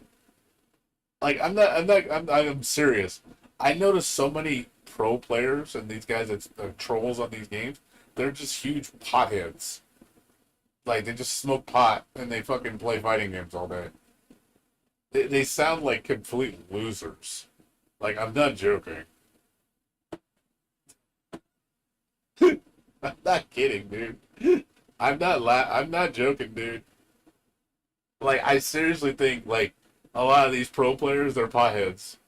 They're just they online people. Like, maybe you don't see it in the actual tournaments, but it's just like, in the online, I was like, what, do you smoke pot and play fighting games? I'm not kidding. I'm not joking. I wouldn't be surprised if a lot of them are potheads. They're like, whoa, man, I play everything in slow motion. Whoa, dude. Whoa. Like, oh, God. So cringe. So fucking cringe. But seriously, Curly, was that guy that you were playing to, was he a pothead? I'm legit curious, because if he is, that just makes me laugh. Just to prove my point. I don't smoke pot. I'm too old for that shit, and I don't do drugs. I'm clean when it comes to that crap. But I'm not kidding, dude. Like, the potheads are real, man. Potheads, like, take that shit so fucking serious, man. It's like, that's the only thing they do, is they just go online. Okay, I'm just wondering. No, I'm legit curious if that's a thing. Because it's just like, that's all they fucking do. Like, I'm not kidding. There's I knew some guys that worked at that I used to work at an arcade a long time ago. And there was these group of, like, Mexican guys who used to come and play Third Strike all the time. That's all they played was Third Strike. And my friend told me that he saw them not too long ago. This is a few years ago. He asked him and said, "Hey, you know those guys used to play Third Strike? Are they still there?" It's like, "Oh yeah, they still play Third Strike." They're like, "Dude, this is '99, dude. This is 2023. This game's 24 years old. They're still playing Third Strike to this day. They played Third Strike in their garage and smoke pot all day." That's literally what he told me. He said that's all they fucking do every fucking day. They just smoke pot, play Third Strike online, and then just like, wow, really, dude? That's your future. It's just like, it just sounds like loser. Like, holy crap. Like, that's just sad. Like, if you're gonna play it that, no, I don't know. I just think it's just like, Jesus, dude.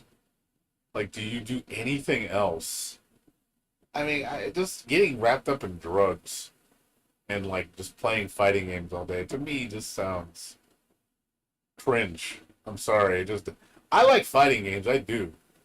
Don't get me wrong. I do. But damn, when you take it to that level where that's all you do, I don't know. It just sounds kind of like you give up all responsibility. You're not doing anything. You're not contributing to making yourself better in life, like getting a job and trying to do something to make yourself just move yourself up the ladder. But you'd rather just smoke pot all day and just fucking play fighting games.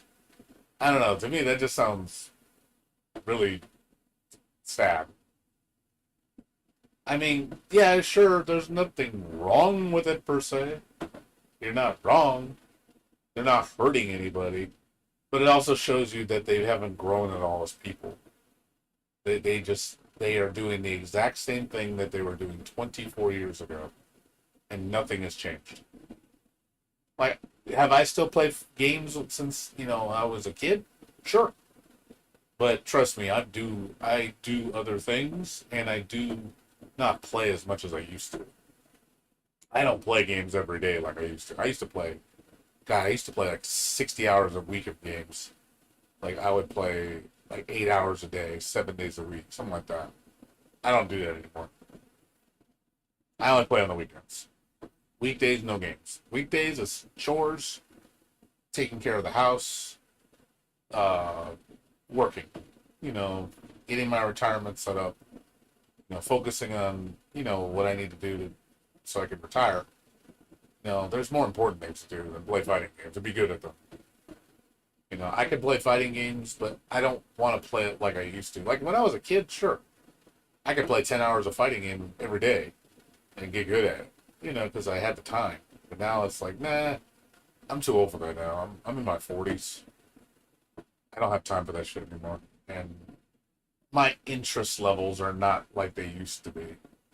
I prefer to play stuff that's by myself, where I'm not having to worry about, playing with a group of people. Trying to play at their level, meaning I have to play at their growth.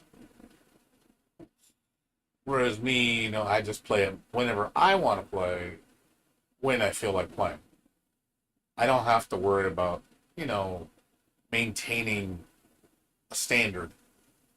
So I can come back to any game I want to play as single player and just play it. If I don't want to play it, I don't play it. I just leave. It's cool. I'm done. But I can always play it when I feel like it. I don't have to play it religiously to, be good at it. At least that's why I do like the casualness of single player games, because I'm not forced to keep up with other people.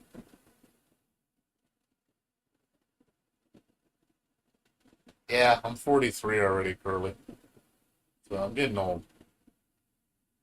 I'm surprised how good I am still at video games for my age. But if you look at me compared to like kids, man, like I can't keep up with these kids, dude. They're too fast. Their reaction times are so insane compared to me. Like I'm slow compared to them. Like really slow.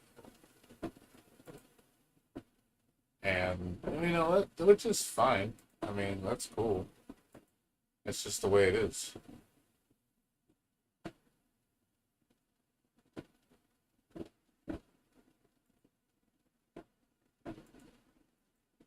Yeah. But don't get me wrong, I like to play fighting games. I do enjoy fighting games, like, well, specific ones. I don't like playing. I just like anime fighters, and they have to play like the anime fighter style that I like Guilty Gear, Blaze Blue, the obscure anime fighters. That's the way I like them to play. Air Dashers. So I'm not big on Melty Blood that I like, but I'm not big on ground-based fighters or traditional fighters very much. I got kind of tired of those. I got really bored of them, so I don't really play those anymore. Anything like Street Fighter, Mortal Kombat, um, games like that, I don't find interesting at all. The only ground-based fighter I play is Tekken. It's the only one I like. Yeah, I tried Street Fighter 6 for 10 minutes and I was done with it. I was like, I know what Street Fighter feels like, and it's just not for me. Like, if you like Street Fighter, you'll love it. It's made for Street Fighter players. But if you're coming from me, like, who likes, anime fighters, you're not gonna like Street Fighter 6.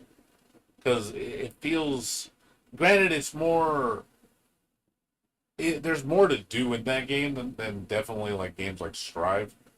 The Strive is really boring compared to Street Fighter 6. Street Fighter 6 actually is hella evolved from Street Fighter 5.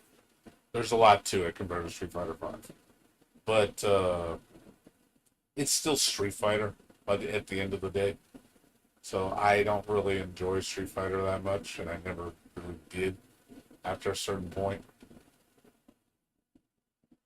Street Fighter to me,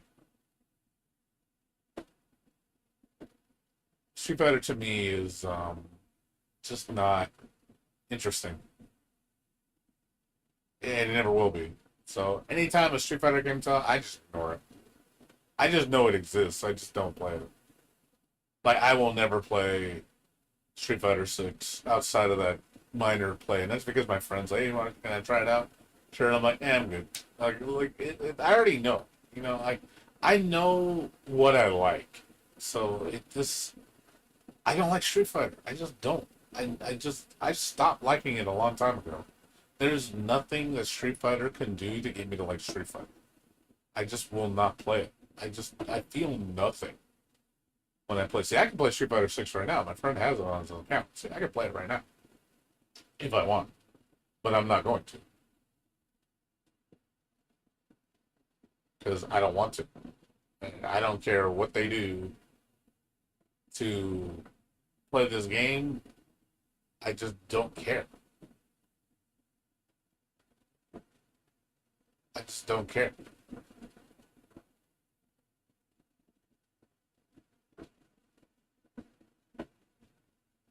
To me, it's just boring. See, a lot of my friends that play Street Fighter, like, which is fine. You know,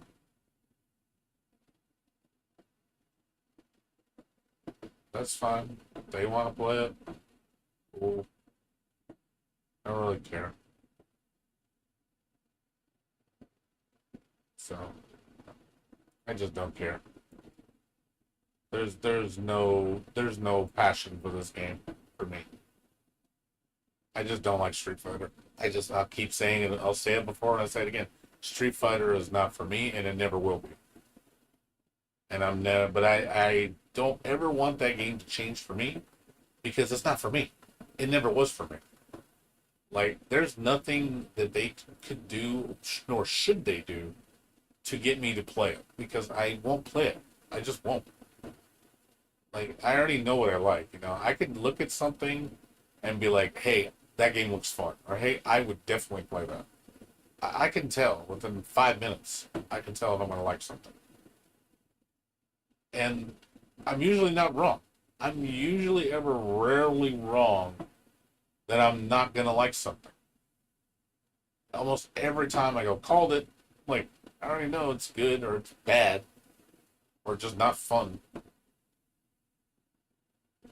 Yeah, I don't recommend Strive. I really don't. If you are a Guilty Gear fan, like I'm talking like a true Guilty Gear fan, if you love like old school Guilty Gear, you know, like Rev, Accent Core Plus, do not play Strive.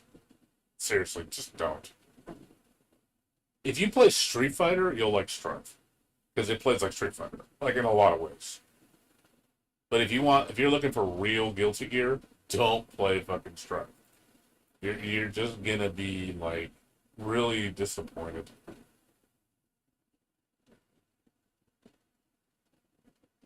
I'll be honest. I mean, I want to play right now. To be honest, I'm in a Guilty Gear mood. But every time I've been jumping on, there's been nobody fucking online.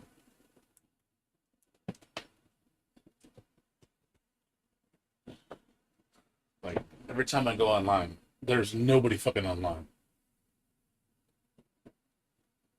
Like, almost every fucking time. I'll go online and be like, cool, it's dead. Okay, log off. Like, every time, dude. As much as I love this game.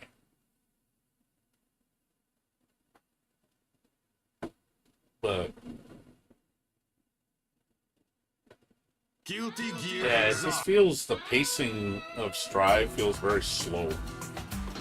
It's a very slow game, very sluggish. And the Gatling system is so good at that game. Online.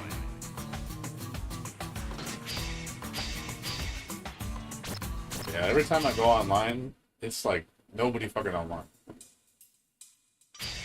It's just fucking dead. I just log in to get my chests.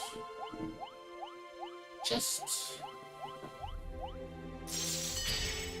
Fish for everybody.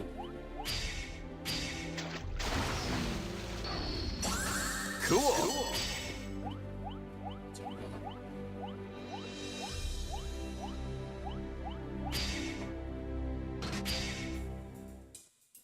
Yeah, like every time you go in here, like I'll go to the lobbies, Online. do a player match. There's hardly anybody on. It's like 2-3 rooms, if that.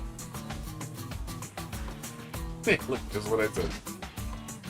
It's just the same people. That's all I see. Like, literally, look, 2 people playing. 2. That's locked. I can't get in there. That's locked.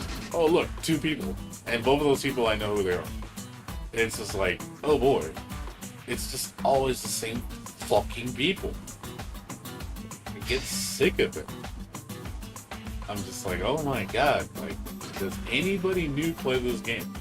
Is it always the same people? All the fucking time? You know, I'm not at their skill level, you know? I can't hang with these people. I'd have to play too much. I'd have to play with them for like months on end just to play with them casually. And it's just like, wow, I have to turn the game into a job to play casually. And I don't want to. As much as I would like to play people, I like to play new people, but there's nobody new playing. So this is how it is almost every night when I play. Always like this. So it's like, why would I play? That's why I've been playing single player stuff. This is the only fighting game I like running to, next to Melty Blood. Melty Blood is the same way. I'll go late at night at Melty Blood, nobody's on. It's just the same people all the fucking time. It gets boring. And I'll try to create a room, and I'll just sit here and just no one jumps in. Like, I'll just be by myself. Or somebody stupid high level comes into my room. Like, somebody pro level.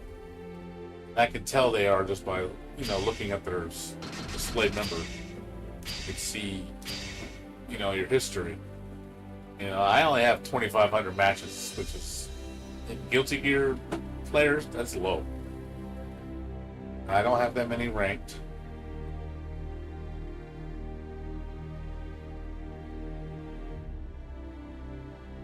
Yeah, I mean, I get it. I mean, that's the thing too. Yeah, I'm not trying to make this game a job. But the problem is, since you're playing with other people, it becomes a job. That's the main reason. Because other people are involved. You can't play at your pace. You have to play at other people's pace. Same thing with the MMORPG. An MMORPG, unless it's soloable, you have to play with other people. So you're forced to play at their level. Because if you want to stay relevant, you have to play at their pace. I used to play Final Fantasy XI like religiously. And I would play that game every fucking day. I was hardcore as shit. One of the most hardcore players you'll meet.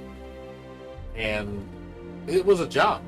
It was a job in itself. I put like 40, 50 hours a week on that game. Playing that game every fucking day almost. 6 to 8 hours a day. Having a guild and just, I would work for 8 hours, come home, play the game till like 5 in the morning, go to sleep, get up at 12, get ready for work, and do that every fucking day. I did that shit for months on end, years on end. And I got to a point where I'm just like, oh my god. It was. Like I said, I played FF11. Granted, as much as I love Final Fantasy XI, Final Fantasy XI is a job. I'm sorry, it is one of the biggest jobs that you'll ever play. Like, that game is brutal how hard it was to play because of how much it disrespected your time. And I like investing a lot of time too. Don't get me wrong. I like to invest time We've got a newcomer. in a game.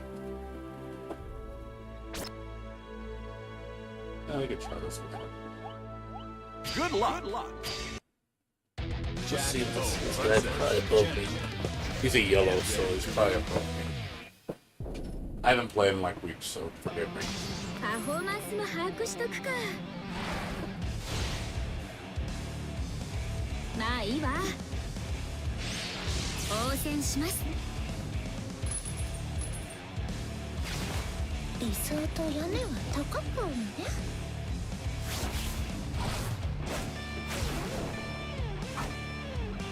クラウドベリーちゃん、再始動ある。 Heaven or hell. Duel. One. Let's rock. 強化新車ライブに全面新車無駄なラブラブはね懸命的ガンスコーラランスねラブラブが自身ね何そこにその前何そこ激ガンスマインド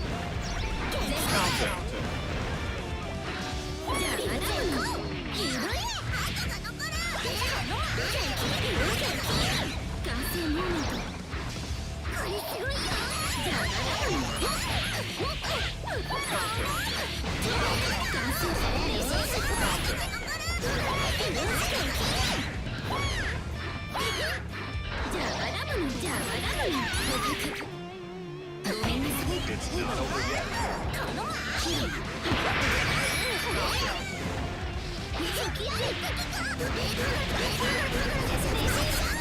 It's not over yet.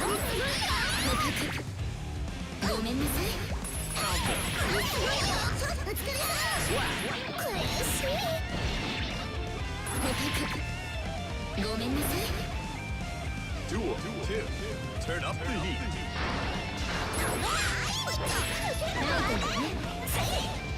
エリシオンドライバー。ごめんなさい。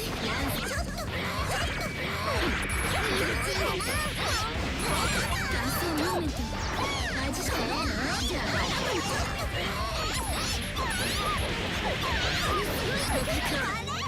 ごめんなさい。ごめんなさい。 It's not over yet. 感染キャラ。感染モーメント。じゃあまだ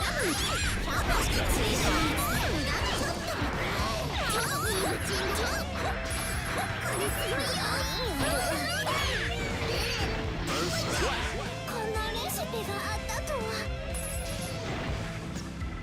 Duel 3. Keep on rocking.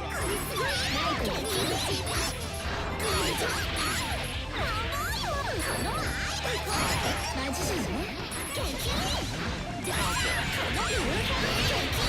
感染モーメントキロランゼン何それごめんなさい。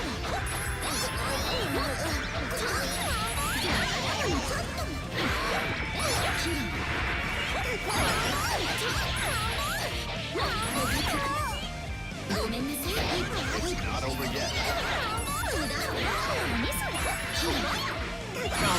感染モーメント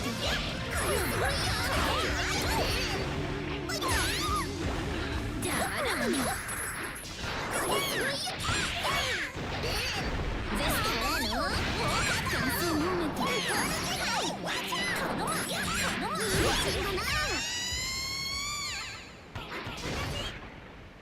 Yeah, I don't. Like I said, I work full time, so I don't need. アポステリオリな感覚 I で don't need 申し訳ないけ two ど fucking あなたでも jobs.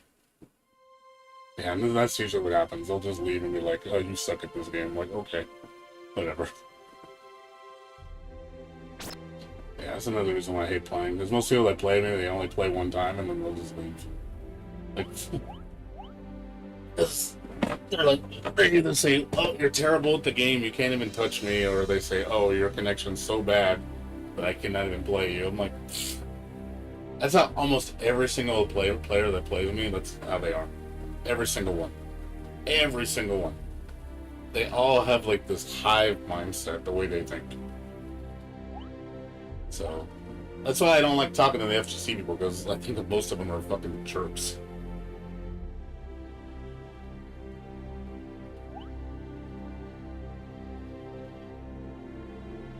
Yeah, but most of my friends don't play fighting games. They don't play them anymore. I don't play them. Thing is, I hate when I like something and I'm like, you don't play something because of the community. It's like, because fighting games are boring as shit against the computer. That's the thing. All fighting games are boring against the computer.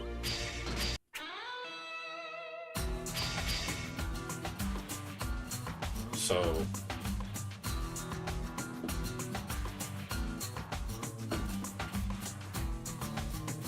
they're never fun. Like nobody, yes, everybody's already referenced. Games are already good. Guilty Gear Exar. Like I said, that's why I don't play. Because it's either just bullies that play or just high level players. People just want to bully you, so they just don't even, because they got nothing better to do. It's like, dude, I'm not on the same level as you. I don't play the game like you do. I can't even hit you. It's like, that's how you know you're outclassed, is when they just start perfecting you every round. And they literally just, like, circling around you because they know you can't do anything. It isn't. It isn't worth your energy. Like I said, I'd have to play these people for, like, like for months on end just to even play with them casually. And it's like, what's my reward for playing these people months on end? Playing them more? There's no benefit. You know what I mean? There's no benefit to me to play the same person for fucking months on end. Like, what do I get out of it? Besides just seeing that person all the time, like, oh, cool. It just doesn't mean anything. Especially, see, it's different when it's in real life because you actually make friends and stuff. That's different. Online, it doesn't mean shit. That's why, in a sense, like easy MMOs, like Final Fantasy 14, there's no friendships established in those games, in my opinion, because the game is soloable for the most part. Everything is instance, so you don't have to know anybody. So you just go on, you're like, I'm just playing with people that I don't care about. So what benefit do I get out of it? That's one thing I'll give Final Fantasy 11 is because the game was so fucking hard, you had to play with people, you had to make friendships because there was no instance system. So you had to, everybody on the server is the only people you could play with. So that was the only reason. I think that was one of the biggest reasons why I had to establish friendships. Because I wasn't going to get anything done if I didn't. Which made the game more fun. I like hard games. But at the same time, I don't want a game that's going to make me have to fucking study a degree for it and play and put like a ridiculous amount of hours on it just to play it casually. Like the fact that you're asking me to play a game for like 1,000 hours just to play it casually. It's like, wow, that's the entry bar for that. I got to play that fucking much to play casually? Like, holy shit. Fuck that. That sounds like a job. And that's sadly games like Guilty Gear and Blaze Blue are like that. I have never seen someone be good at the game in like an hour and just be pro and start taking on the highest level. They ain't doing it. It ain't gonna happen. I don't care who you are. It's just not gonna happen.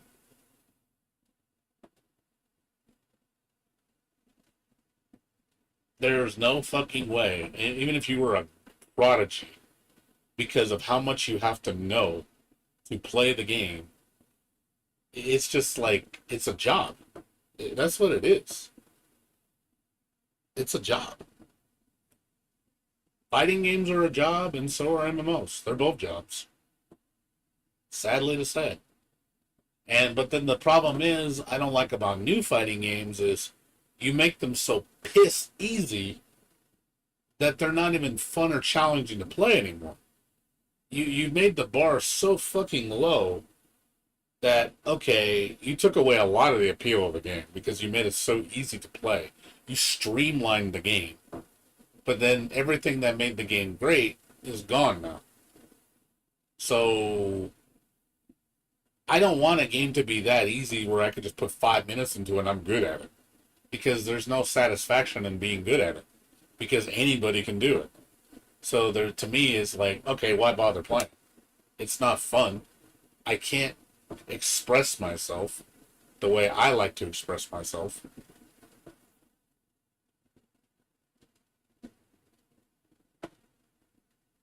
So it's like, why bother? Why play? Why even try? There's no point.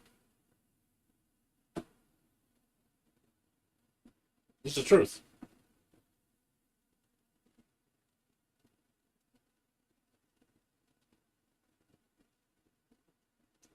Yeah, like I said, that's why I haven't been playing fighting games, just because both games I play sadly have the same problem. It's too few people play it, and it's just the pro players that play it. It's always the same people. So either you play the stupid high level players, or you just don't play. So I'm like, oh well. I mean, what are you supposed to do? You got a game that's super niche. That, and this sucks as you like it, and it's like, well, that's a game I like though, but then it's not worth it. Even I have to sadly push away things I like just because there are factors of it I don't like. So it's like, well, I guess I just don't play it then. That's the sad part.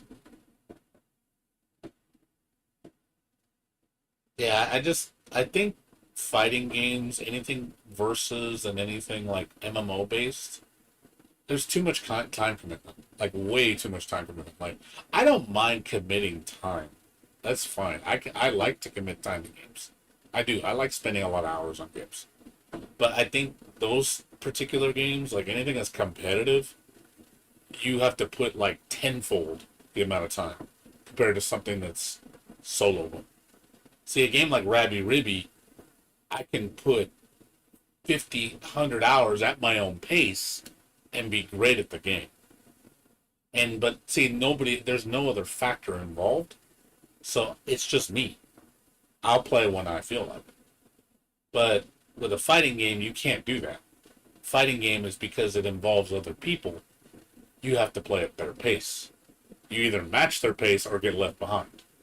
It's like keeping up with the Joneses. That's basically what you're doing with a fighting game. You have to keep up with everybody. Because if you don't, then you're just going to play and just lose all day. Unless you're fine with just losing, like horribly losing to everybody you fight. If you're okay with that, then cool. But I don't like just logging into a game just to get bodied all fucking day and just be like, cool, I couldn't land a single hit against anybody. That's not fun. I'm not even putting up a fight with anybody. That's not fun. You want to have a fight and you want it to be a good tussle back and forth where you're both, there's it's almost like a dance. You're dancing together and you're reading each other and then you're trying to, figure out what to do. So that's the thing. That's the fun part, is finding somebody of your skill level, and then you guys are going back and forth and having a good match. But that doesn't happen when the gap is like, extreme. Good player versus bad player. Gap is horrible. So it's like, well, unless you like seeing a guy just get bodied, like beating up a baby, that's what if you enjoy that. And some people do. They enjoy that. They really do. They just like bodying people just to be like, I'm better than you. I'm like, okay, what does that prove? What does that prove? Just because I don't play as much as you do. I don't play anywhere near, like that Jacko player probably has tens of thousands of hours. Or tens of thousands of matches, whatever. And compared to me. So I already knew I was going to lose. So I can tell just by looking at the player and be like, I'm going to lose. Well, you just don't believe in yourself. No, I'm going to lose because my experience is not as high as this person. I already know I'm going to lose. I already have that in my mindset. It's obvious I'm going to lose because I can't put up a fight with this guy because his amount of playtime is like 4 to 5 times more than mine. Of course, he's going to be better than me. That's just common sense. And he's probably younger than me too. So you put me against like somebody who has 5 times the gameplay time as me, and is is half my age. You don't think that's just going to be a slaughter? Of course it is. It's like I can't hang with somebody that's reaction time is way faster than me. Like I tested my reaction time, like my milliseconds. There's a website you can go to see how fast your response time is. I'm slow, dude. I'm like 300 milliseconds, which is fucking slow. Good players are like 150 milliseconds or less. Actually, no, I'm sorry. 150 milliseconds to like 200 milliseconds is a fighting game play. How fast they are, they can read. So they're almost twice as fast as my read speed. So that's a huge advantage over me. They can predict things twice as fast as I can. So, it's like, imagine playing somebody, like playing chess, where you can think 5 moves ahead, but this guy can think 20 moves ahead. He's going to beat you, because he can think that many more moves ahead. And that's easy to him, because he's like, 20 moves? That's child's play. 5 is like, you can't even do 5? Man, you must be retarded. That's how they think. They're like, this guy can't even think, 5 moves ahead. Like, It's like, well, then why are you playing me? If you know that I can't compete with you, why do you play with? Why do you even play me? Like, it doesn't make any sense. You know I'm not on the same skill level as you. I think the problem too with fighting games, like unless you have a healthy community and you have a good system that can judge your skill, you're never going to get paired up with somebody that's on the same level as you. It's either you get your ass whooped by the fucking pros, or you fight people that are just weird beyond their skill level, and that's not fun either. I don't like playing noobs because they don't know what they're doing. It's like, well, that's not, let them learn, let them play other noobs. Let them experience the game, let them enjoy it. Let them figure out what to do. Where I'm playing people that are pros, like, oh, cool, I'm just going to get bodied all day. Like, how much fun is that? It's not. It's not fun. It never is fun.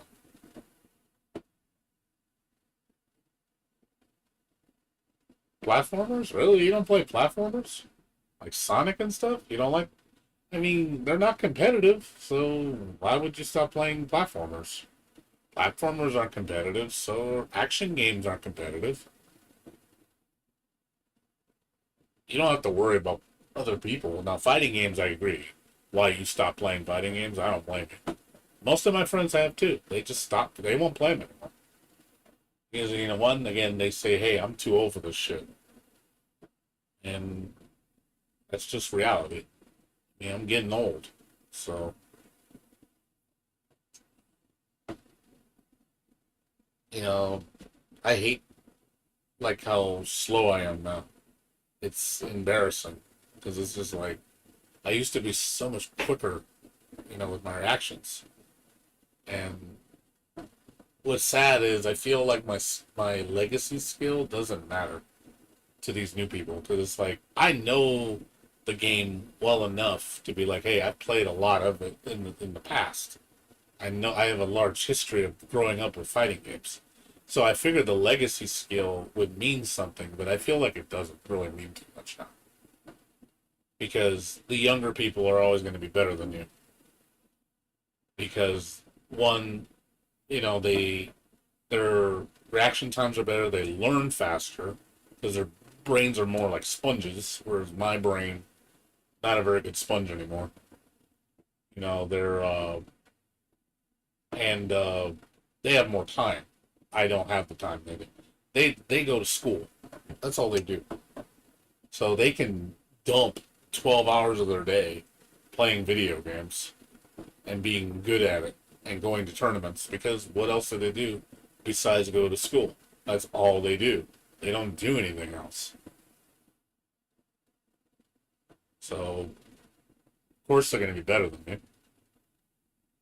I just feel like there's too much commitment. Like, if I wanted to play Guilty Gear competitively, it'd have to be a second job.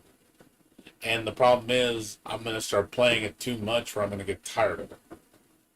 Because then it's not fun anymore. See, that's another problem I have with playing games to that extreme, is the fun factor starts to disappear. Because then it starts feeling like work. So, trust me, if I play Guilty Gear for 1,000 hours straight, I get sick of it. Because I'd be like, okay, I played it enough, it's too much. You know, I'd have to take breaks. There's just no way I can just play like Guilty Gear. Let's say Rev 2, I played it for a whole month straight, no breaks, every single day, 3 to 4 hours a day. I could get sick of it. And that's only what? Let's say 4 hours a day times 30 days, that's what?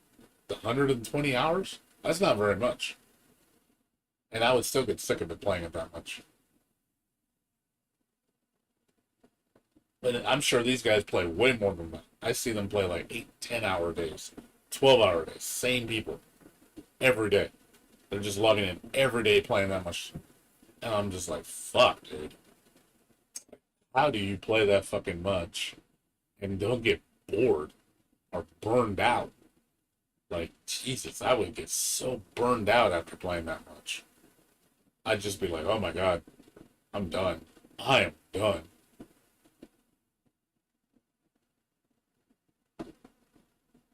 That's what I mean. Is you're working two jobs because a normal workday is 6 to 8 hours. My workday is 9 to 10. So I go to work at 5 in the afternoon, and I don't get home until I've been getting home at like almost 3 o'clock.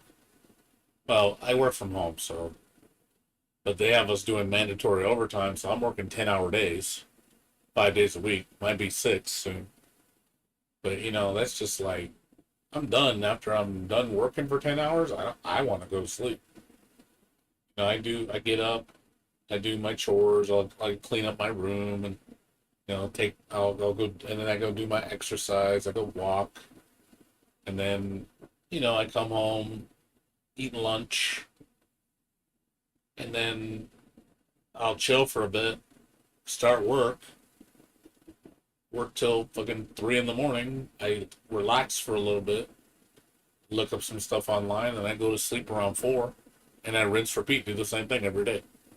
I get up at 11 in the morning, do the same thing, do my chores, do my walk, eat lunch, and then go to work, and then do that 5 days a week.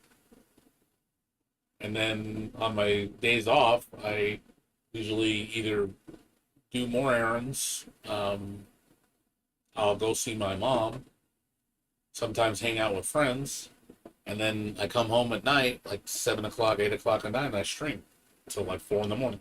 And then I go to sleep. I do that on Saturdays and Sundays. That's what I do every week.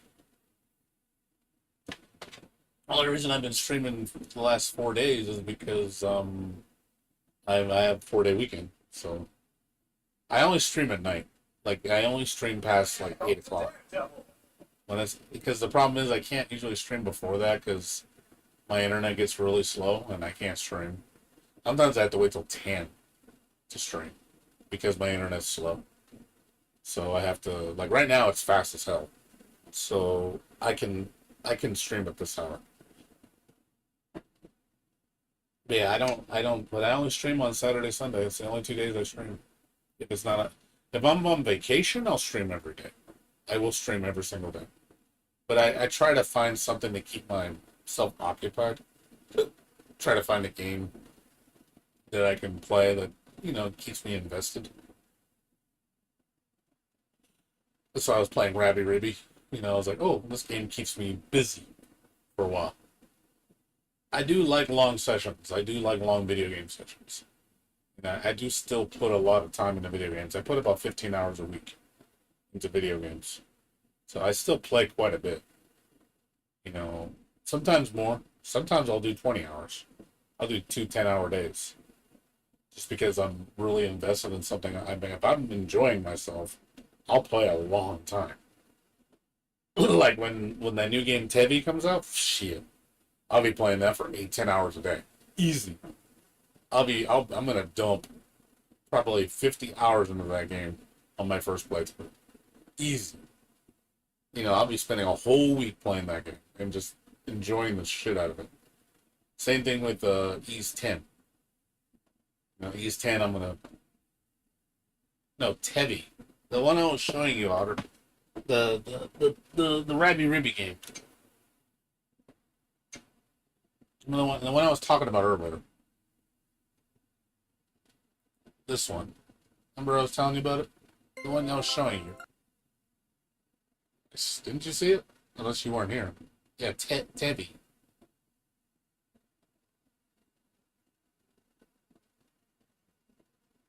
Okay, Curly. Good seeing you, man. You take care. You see you later. Have a good night's sleep. But yeah, the other game I'm looking forward to is East 10, man. I'm so excited for East 10.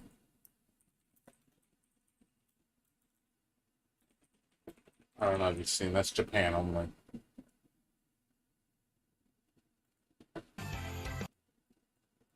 It's another game I'm looking forward to. Take care. Good seeing you. Come on by more often. Another game I'm looking forward to, Outer Card. I'm a huge East fan. 生まれた瞬間、人は皆自由である。そこにはまだ何の束縛もない。だが年を重ねると様々な力に縛られる。次第に自由を奪われていくのだ。そしていつしか自由へ戻ることに恋焦がれる。だが My body is ready. いつでもそこへ My body is ready. I'm ready to invest in this game.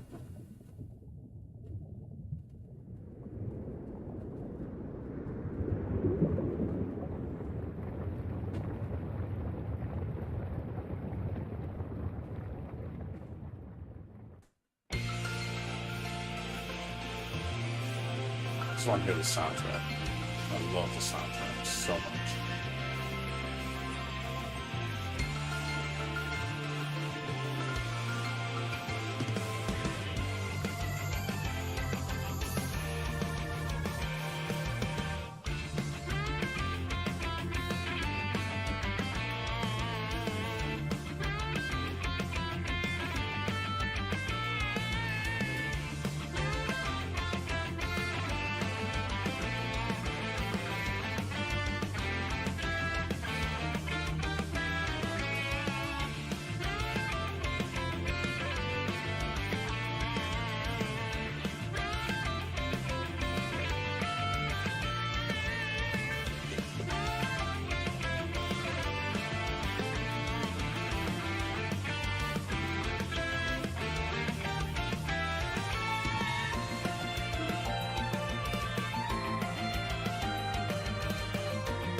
My favorite action RPG.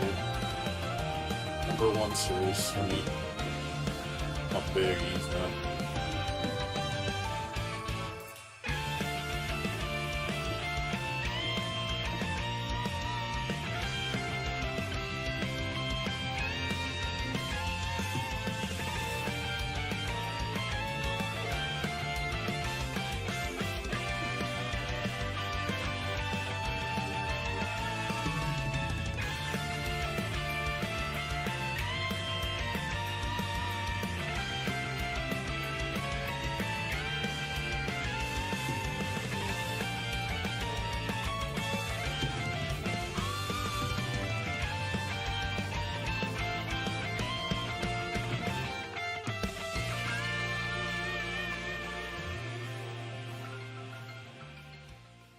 イーステンノーディクス9月28日発売。新しい冒険が待ってるぜ。アドル。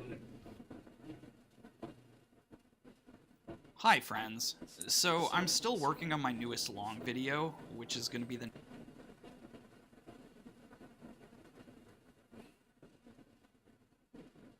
Well, it's not a turn-based RPG, dude. It's action-based. It's action-based RPG. It's not turn-based. So it plays more like Bayonetta. Have you ever played Bayonetta before?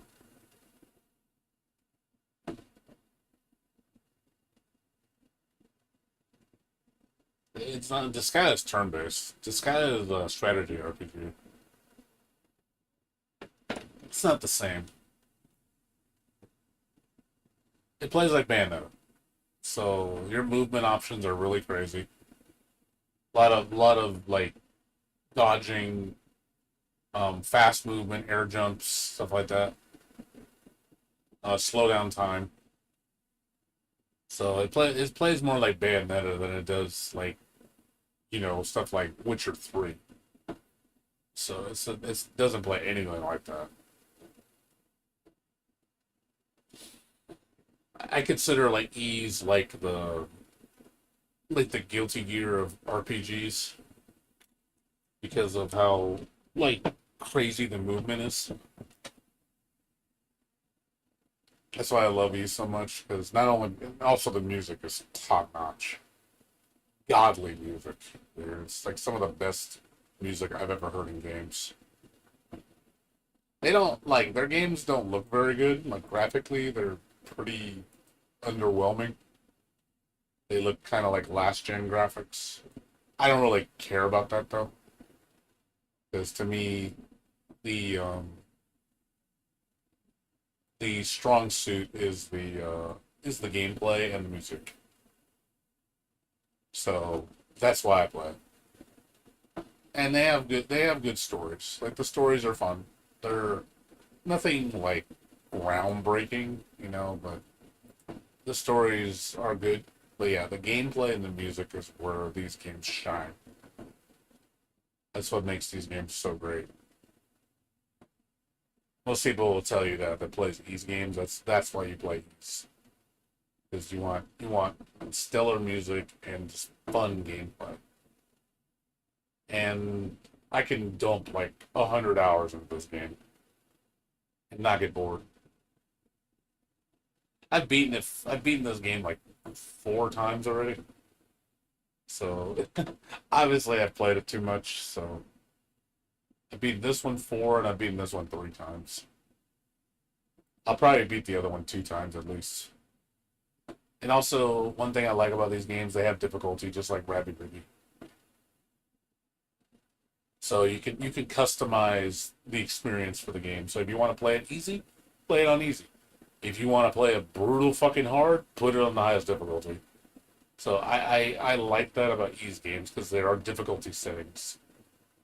So they'll have like novice, normal, hard, expert, and then like masochist, stuff like that.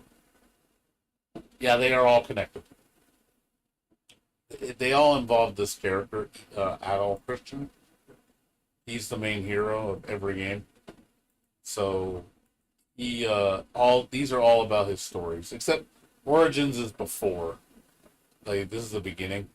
So this doesn't involve Adol. That's one of the few that doesn't. But everything else involves Adol. Yeah, it's the only one that doesn't. I think every other Ys game does. But yeah, this is like a precursor to his story. But yeah, if you do not have to play them all to understand them. It enhances the game. Each game is a self-contained game, but they do branch out into other games. Like it's helpful to like, if you play the other games, you'll know a few more things a little better. But it's not necessary to play the game. So I played all these out of order, so it doesn't really matter. And I've enjoyed a lot of them. I don't like these two. These are my least favorite. I've never beaten these, and I never will. Because I don't like the way they play. These games feel way too dated for me. But every other one I've played. With this one being number 1. These 8's by far number 1. So that one to me is the best, easily. Hands down. Stellar game.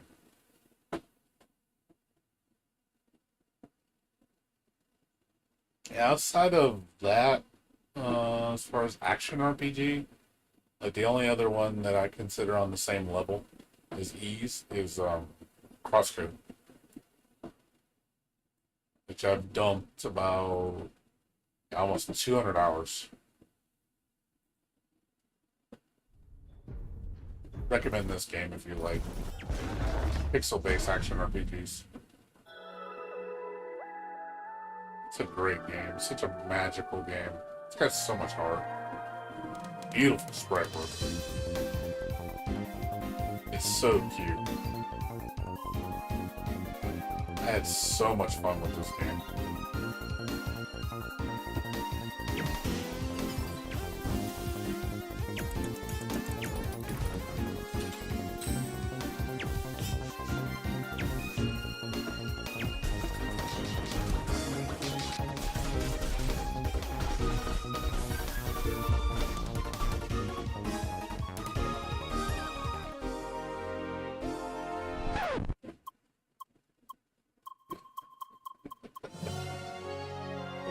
Leia's great. She's such a funny girl. Yeah, Yeah, the story is very, very heartwarming. Very lovable characters.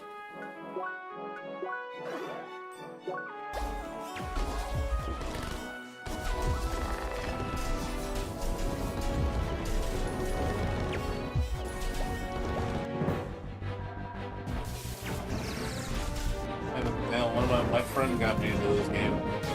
He said it's his favorite game of all time. I was like, I can see why.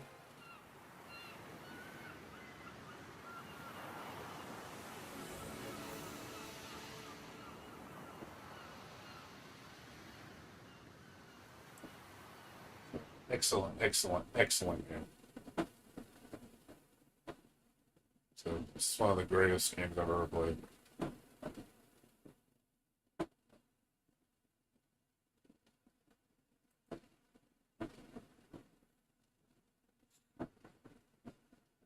Yeah, I've played some legendary games.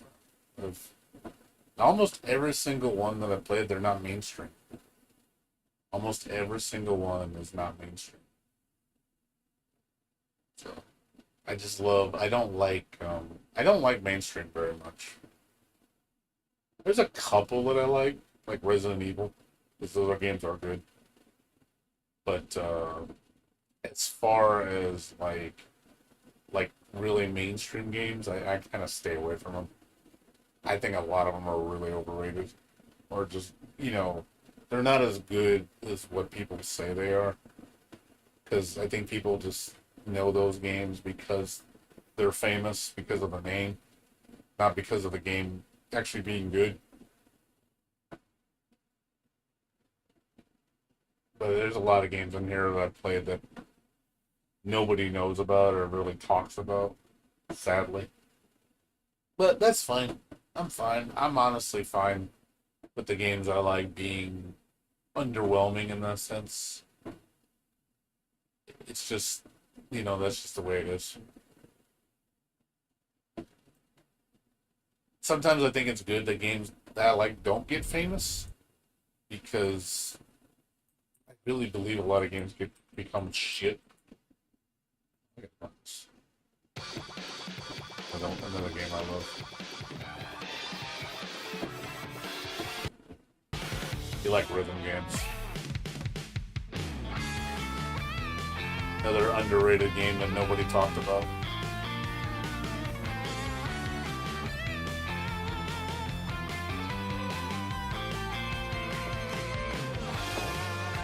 Hey man, games get no attention.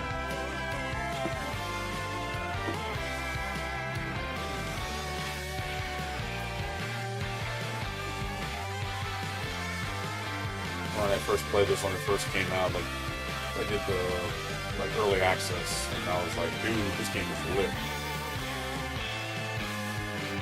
Nobody talked about it. Today we stand up against NSR. You are so naive to think that rock is still relevant. We are gonna hijack their concert.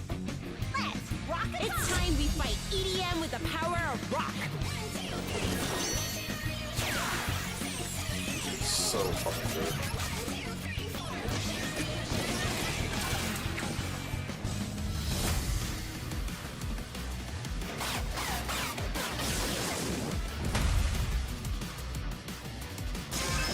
DJ Subatomic Supernova.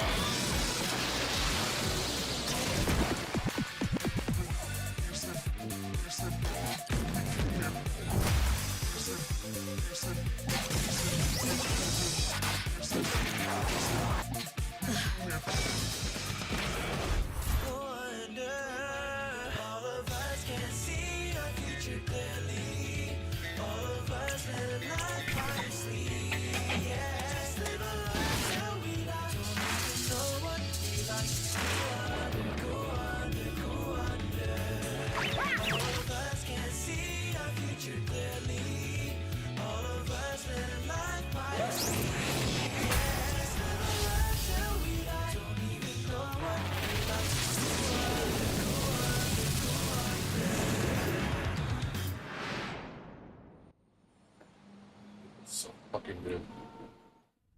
Sad that they just don't get the proper attention they deserve.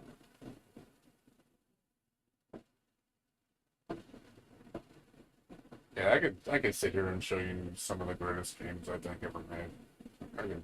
I could be here all night. I seriously can be here all fucking night.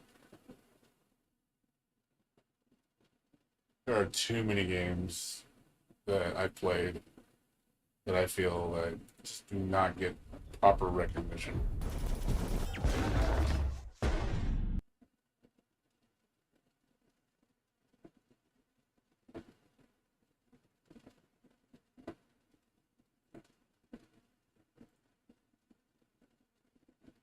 See if we can buy some more game in the Steam Summer Sale.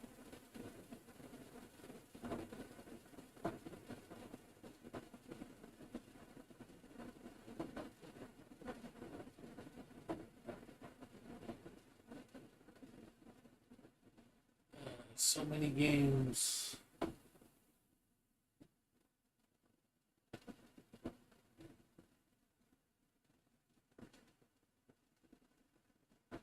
Something else.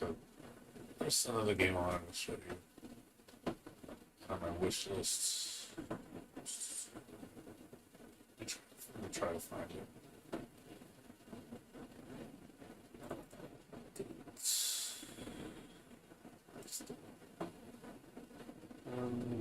Let's see.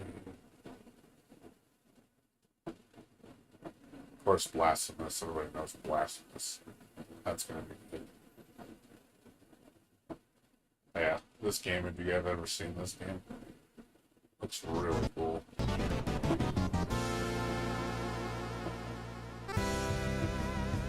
You guys remember Government Space Harrier?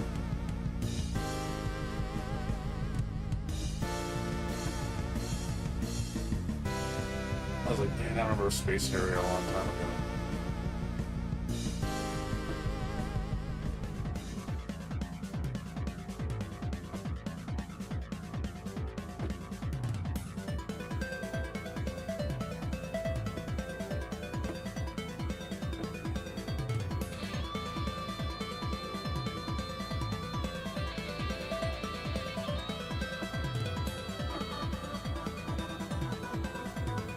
I tell you, man, there's some great games out there. You just gotta, a lot of people don't look for these games, you know?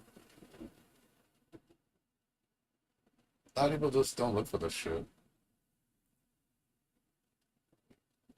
There's some really good stuff out there, man.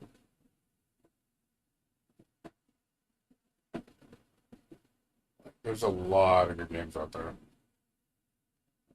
Hey, I'm always looking for shit, dude.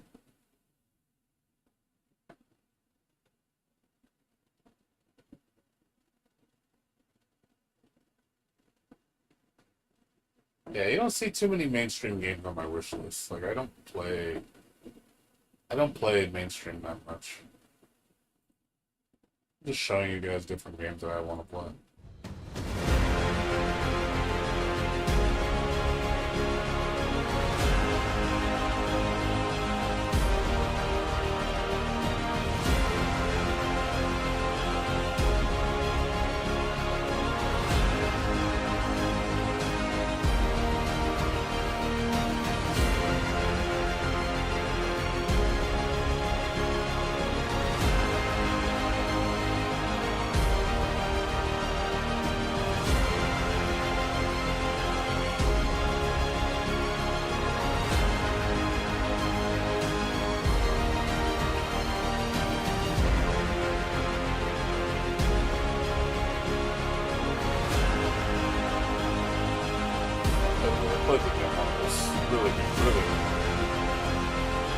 Very intense.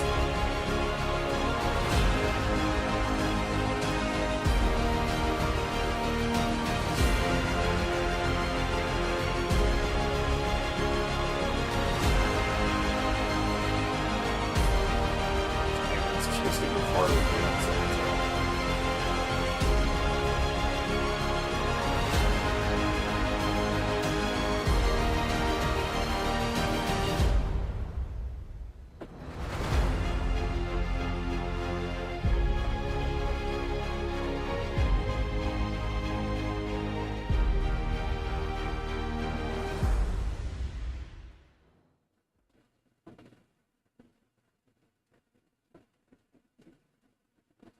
It's so many good games. So many fucking good games. Like, goddamn.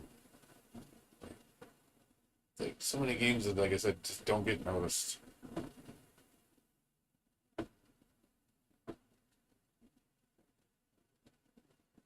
Yeah, I'm playing this one next. Basically, Resident Evil. I think of any one. Like Metroidvania, you gotta play this game. Any Metroidvania fan should play this game. I love this series.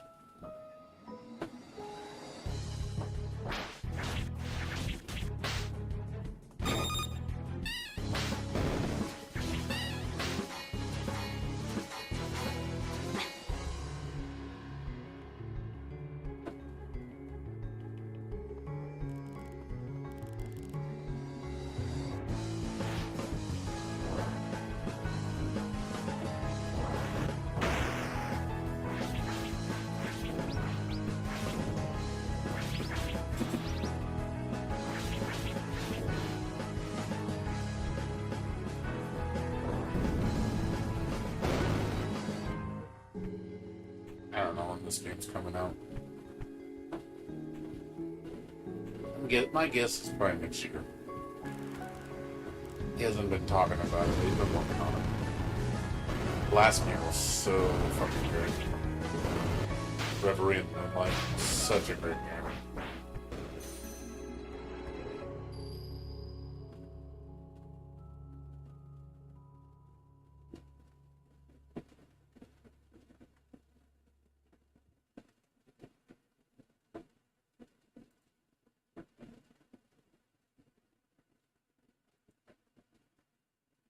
Like I said, I can go on and on and on and on, dude.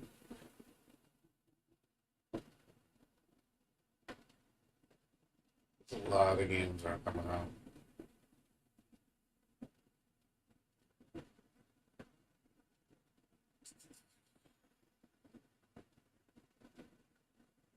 There's some games I have to play, yeah, they still need to get it.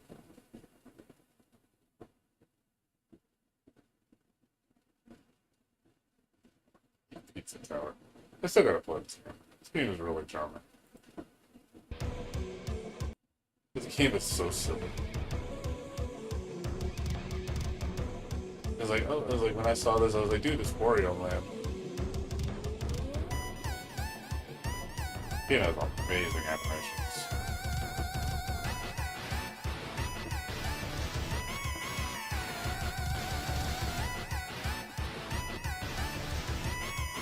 Still need to play this.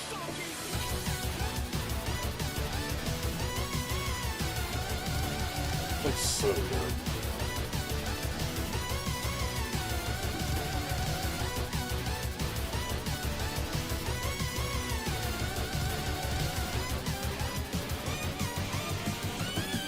It's like good animation.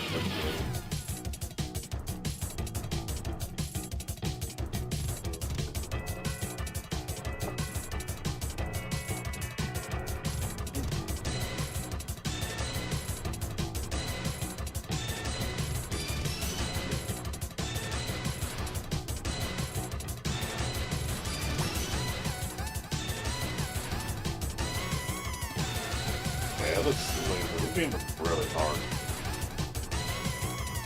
How fast your decision making needs to be.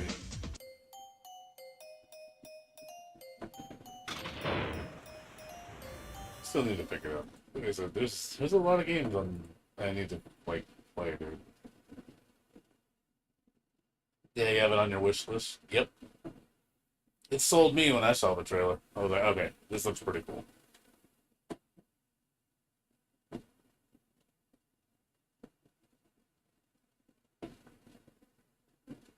Let's see.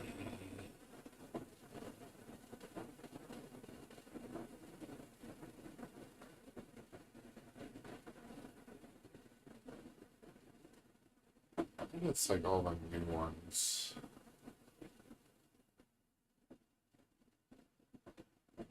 Yeah, it's getting the older games I haven't played yet.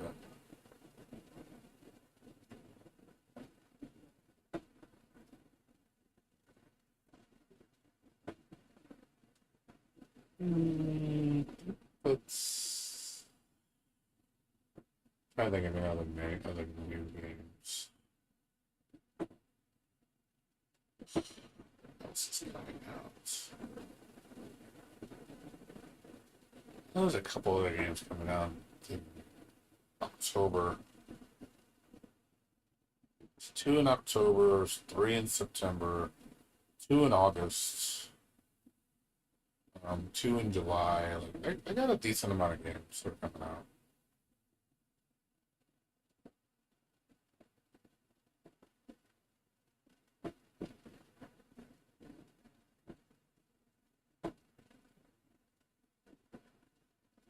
Can't think of anything else at the moment.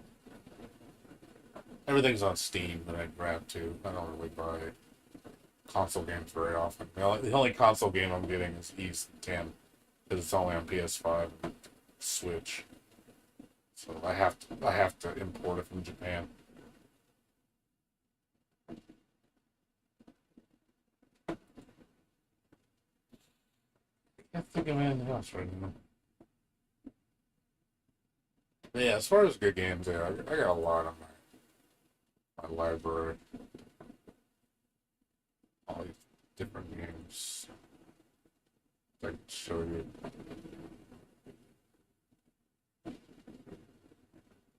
I can also tell you which games not to play. Because I've played some bad ones, man. Where you're just like, oh no, do not play this game.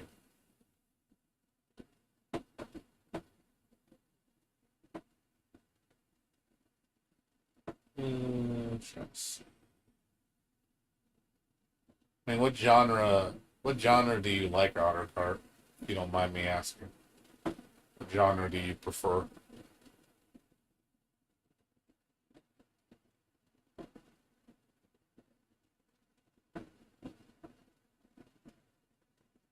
Is there a particular genre you gravitate towards?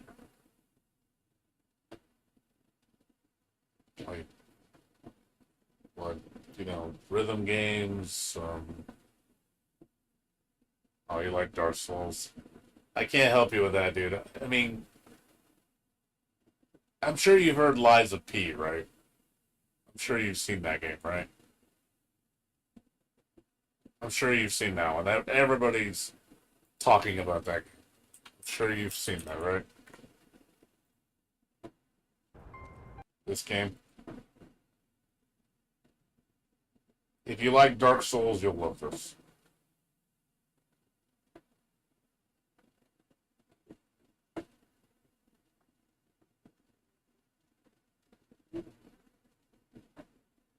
I played the demo. I didn't like it. It's basically, I like the world. Like, the world looks amazing. But it's freaking Dark Souls. The only Dark Souls game I like, here's another game I want to show you. It's Dark Souls Light, but I love this game.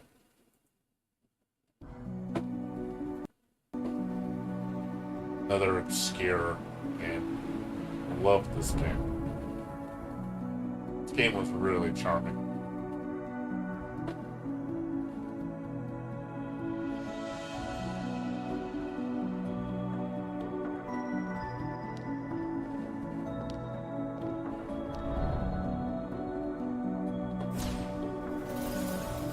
It's a really fun game.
it's a fun game. I put a lot of hours into this game.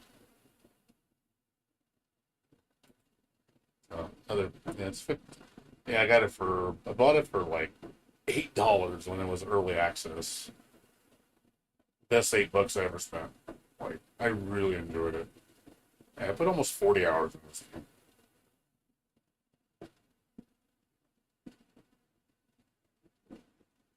They're supposed to be having another update within the next year. Supposedly, I think they're gonna add like a boss rush mode and some other stuff, new costumes. But it's a small developer, so I really enjoyed it though. I don't like Dark Souls games. I really don't. But this is kind of like Dark Souls light. It's more you have more mobility in this game because you can like double jump, do air attacks and stuff. So I like the mobility better in this game compared to Dark Souls. Because Dark Souls games usually are very grounded. Or this game you can actually jump around and stuff. So I prefer that.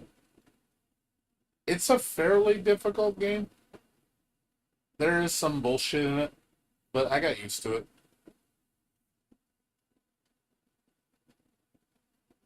But yeah, I beat this game twice. So. The last level was brutal. My God, the last level was so bad. Like, I couldn't believe like how insane the last level was. But it was fun. I really, really, really enjoyed it. Another highly recommended game.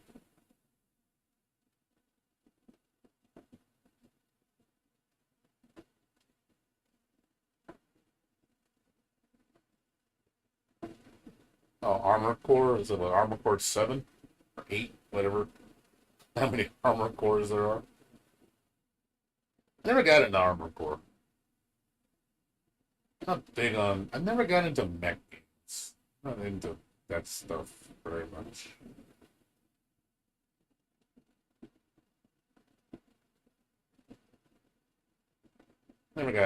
Just never got into Armor Core. I see. Yeah, I mean, I know of Armor Core. I just never played it. One of my friends is really into Armor Core a lot. He loves mechs.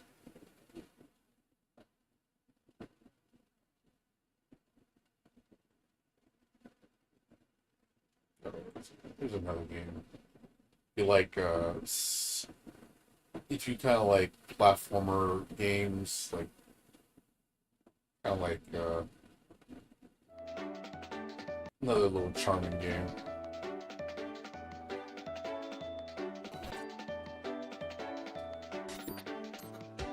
It's cute. It's like Sega Saturn graphics. Very fun.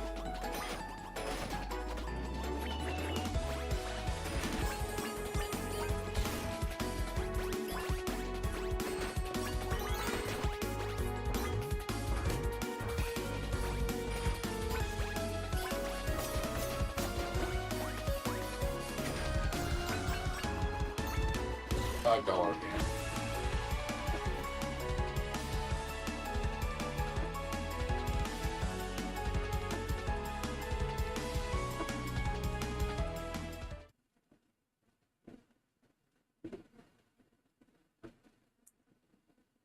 Another like it was like $5. Game was amazing. Tell you, man, these little gems, dude. These games that just come out of nowhere. So I could show you so many games I've played that I highly recommend. Nothing mainstream what I'm showing you.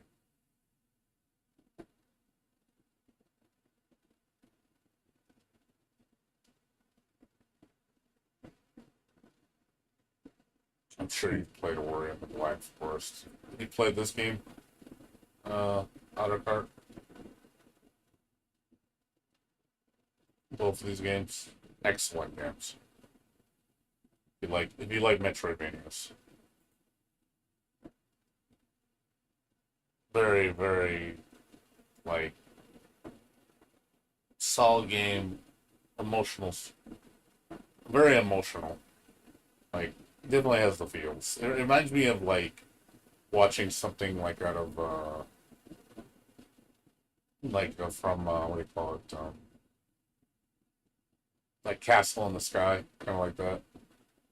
Like uh, my neighbor Totoro, but in a Metroidvania.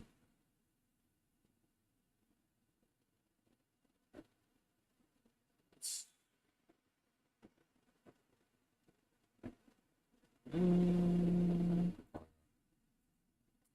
is that a brainer?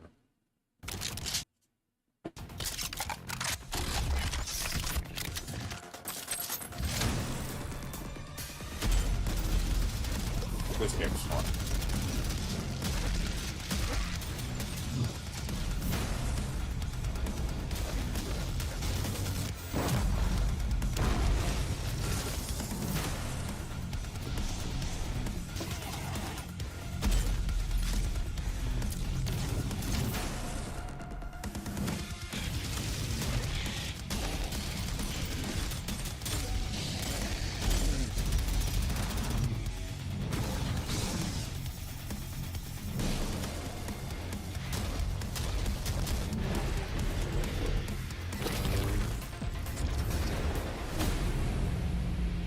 Yeah, Studio Ghibli, like that.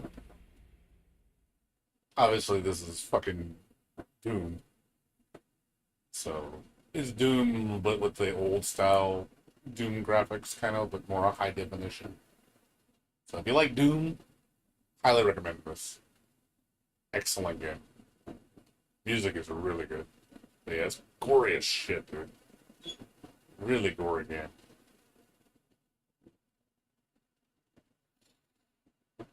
Very, very, very, very solid. I do like Doom type games. I do like blood and guts, shoot 'em ups.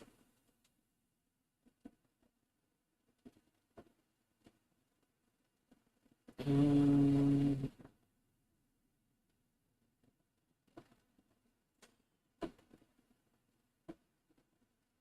you into puzzle games or no? Not sure if are you into puzzle games, Otter Cart?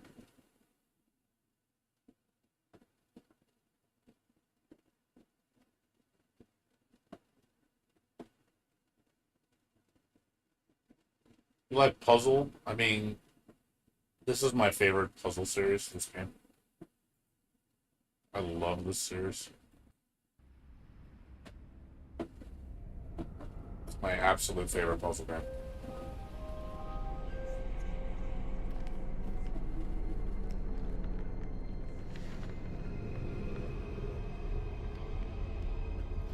It's story based, but the puzzle solving elements are really cool.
Yeah, if you like puzzle solving like elements, I would say try the Room series. They're very, very good games. I love all these. They're cheap too. You can get them for like they're 50 cents. They're 50 cents, dude.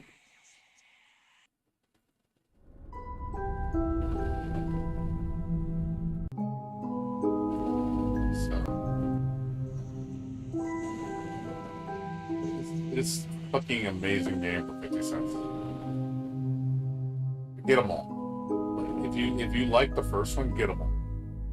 You'll love them. I said they're very puzzle heavy games. They don't show a lot of the gameplay, unfortunately. But basically, you have to you're in a room and you have to figure out the solution by touching things and looking at things. So you'd be like, okay, how do you open this up? And then you're gonna like, oh, I'm gonna touch this thing on the bottom right. Well, that opened up, and then another puzzle within that puzzle opened up. How do you solve that puzzle? And then it gives you like a key or an item. Okay, where do I need to put that item somewhere else in the puzzle? So it's constantly like unfolding and unraveling things, trying to figure out each chapter. It's really deep. Like, it's pretty awesome. Like, it makes you think. It's really well done.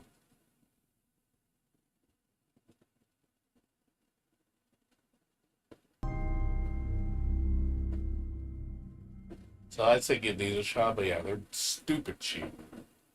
I think all the games, like up to 3, are like 50 cents, $1. 50 cents, dude. Or get the bundle, man. Bundle is one hell of a discount. At 50 cents, $1.50 at $4.50. Like it's like $7 for all 4 games. Like, excellent deal. Can't go wrong with that.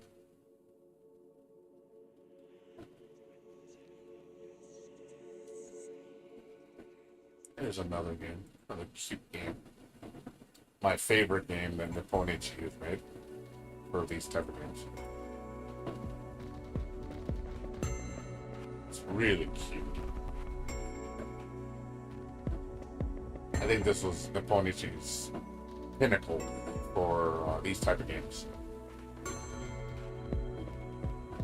A Rose in the Twilight is a puzzle platformer that tells one young girl's tale of friendship, bravery, and sacrifice.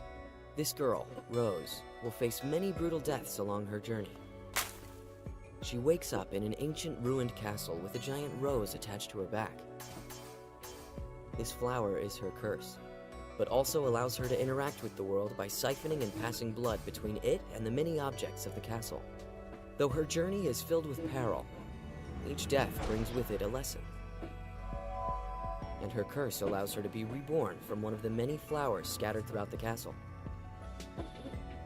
However, she does not face her journey alone. She meets a silent giant who helps her discover the secrets of the castle. Each of their strengths complements the other's weakness. Where Rose is small and fragile, the giant is hulking and Don't worry, tough. don't sleep, dude. Just wanted to share Where this the stuff giant with you. cannot go, Well, at least you have a Rose lot of can stuff you travel know and you give can life play. to the world. Though they never speak, You opened you'll up, witness the opened up characters your grow eyes a together, bit to all the great games out experiencing there. how their interaction tells a story of its own within this world. The other bits of story Yeah, are told take care, mostly dude. through blood memories See that you you'll find later. scattered throughout the castle. Each vignette will unveil more about the world and elegantly reveal a piece of history of No either problem, you're Rose welcome. or the mysterious castle, and how to escape it. But escape is not an easy task. You'll need to use your wits to help Rose overcome the many perils that lie ahead. Though her core strength is her ability to give life to different objects, she will need to use this power thoughtfully throughout the game. Sometimes it may be necessary to create a macabre work of art by painting with blood, or to sacrifice her own blood to discover a new path or clue to progress. The giant's strength lies in not only its actual strength, but in its invulnerability to things that would do Rose harm. It can use this to traverse dangerous areas or help Rose travel safely as well. When the journey ends, you will have answered many questions and witnessed a unique and touching bit of storytelling.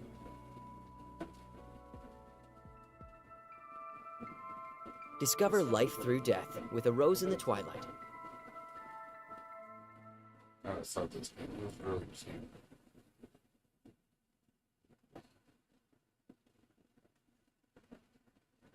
I haven't liked the later ones as much. I know Nipponichi made like some newer ones. Yomamori was alright. And they made another one with this, like, what was it called?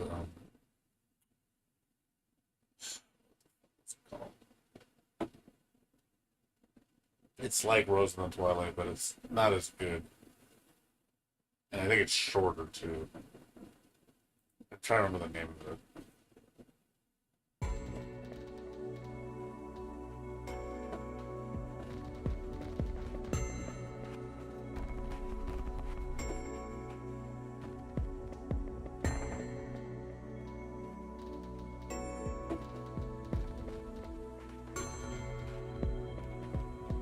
A Rose in the Twilight is a puzzle platformer that tells one young girl's tale of friendship.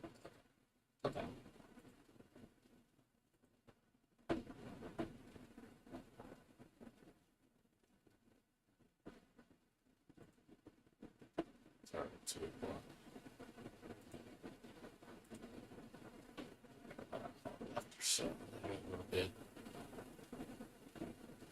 And now I'm just looking through games, see if there's anything new, interesting coming out.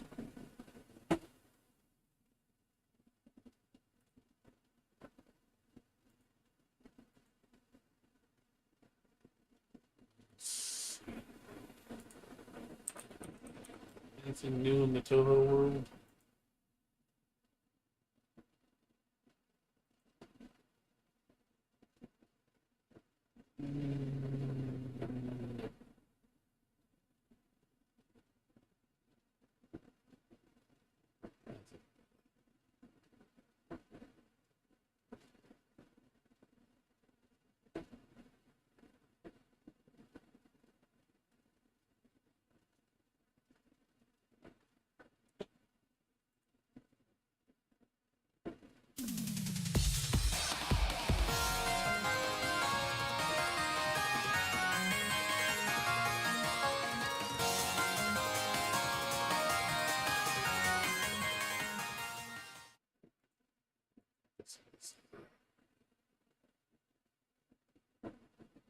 Bullet no shooter.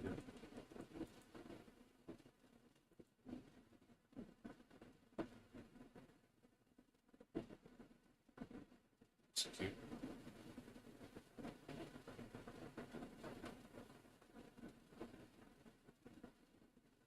He said, "Bye." I can't buy it. It's not out yet. Looks good though. Might check it out.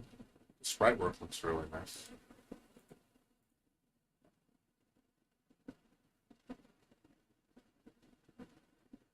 Buy all the Tohos. Like I said, I play a lot of Toho games, so don't worry. I do like Toho. I know this one too. I'm fucking basically Vampire Survivors with Toho.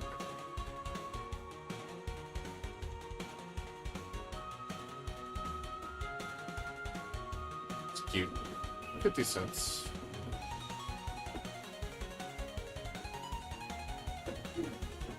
I'm not big on Vampire Survivors.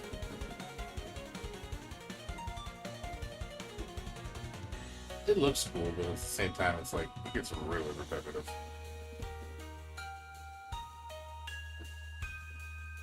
I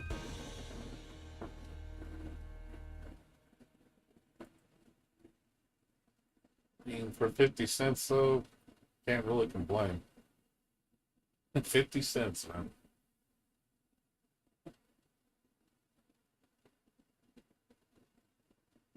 It's basically Vampire Survivors. It's basically what it is. Like, I see the games, I see why people play them, but at the same time, it's like, it just, I don't know, I don't think there's enough of these games. They're just a kind of a short time kill. Yeah, it's way cheaper, of course. But it doesn't look like something I would do.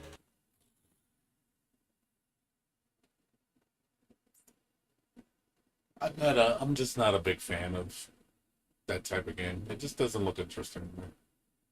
It looks like I said, it gets really repetitive really fast.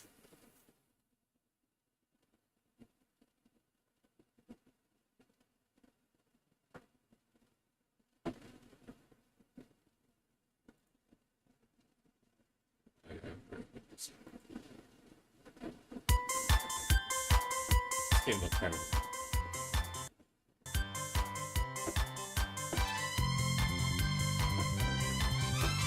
a rhythm game.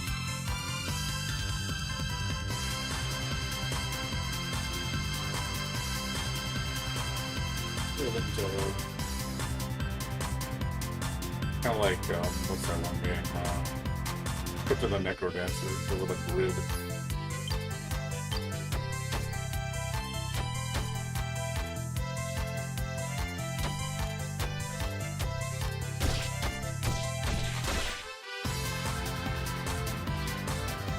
Cute.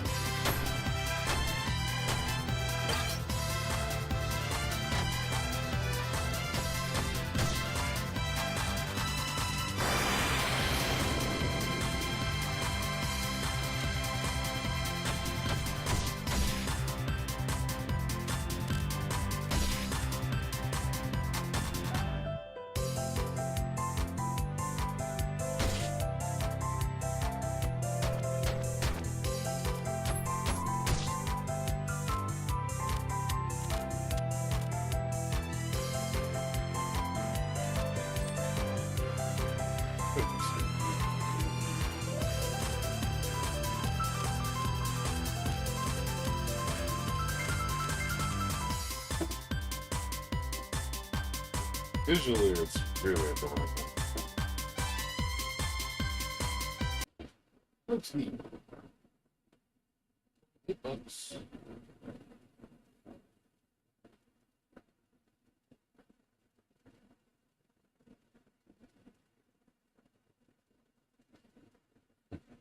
Tell you, Toho alone.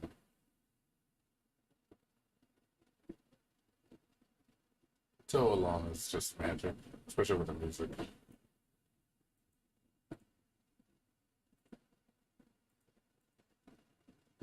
I love the music.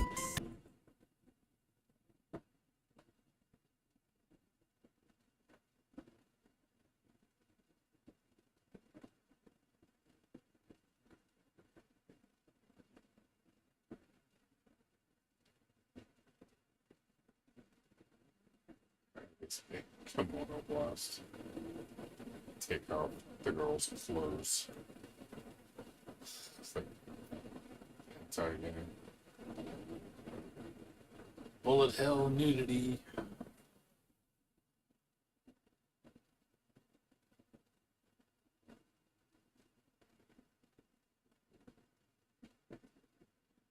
Definitely can't play that on stream. I'd get in trouble. They're like, oh shit, I see titties.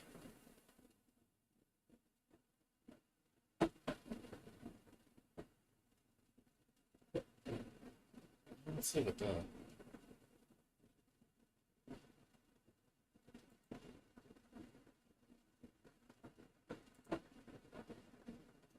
Let's see anything else right now.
I mean, I'm trying out a couple games.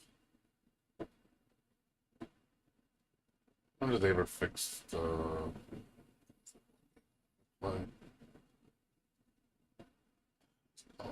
This one of those.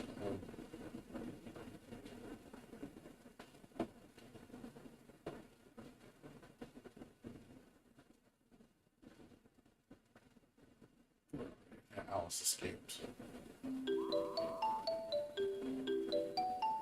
I don't know if they fixed it. I had trouble playing it. Sprites are so adorable.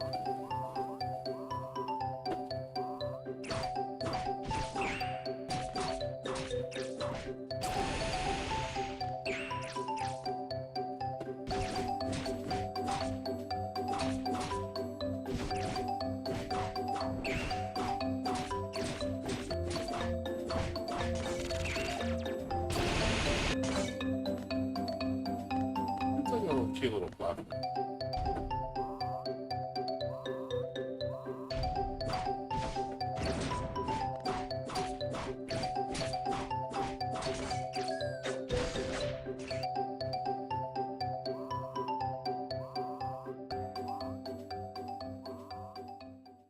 It's supposed to be like an Alice in Wonderland.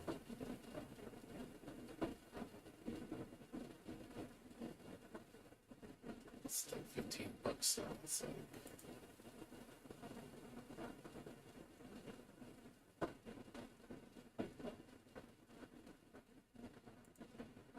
I think they patched it quite a bit.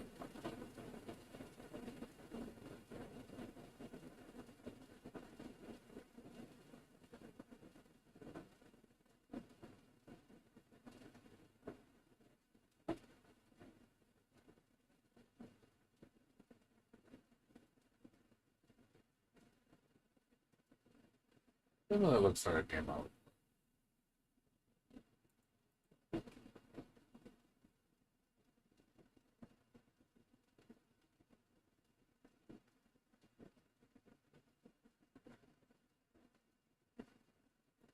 Its controls are responsive. That's one thing I had trouble with when I played the demo. Yeah, the controls didn't feel right. Or they fixed it.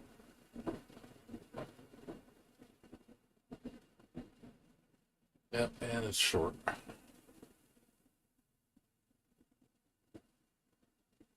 Doesn't seem like it's a very long game. It's probably gets in like 5 hours max. It goes really fast. It's not worth $15. I get it when it's like 5 or 10.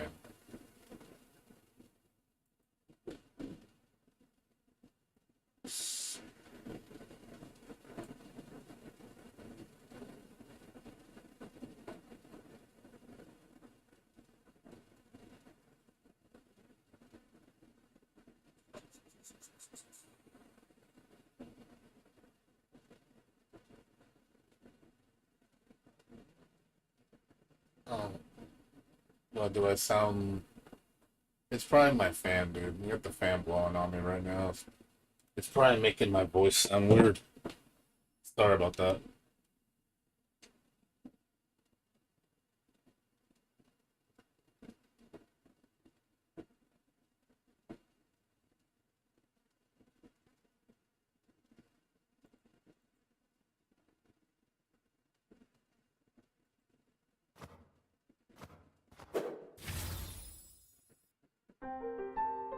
It's interesting too.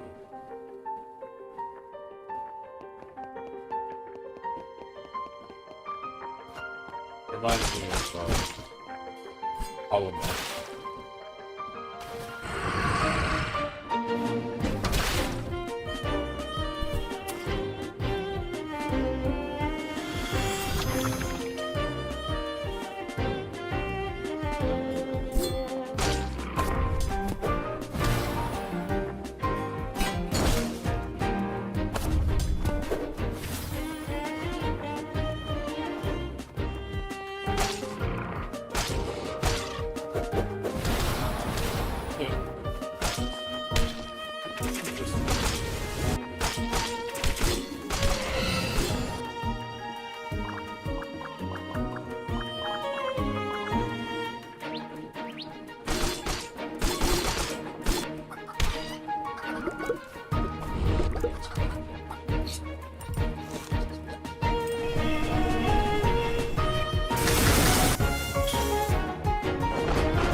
It's always neat little games.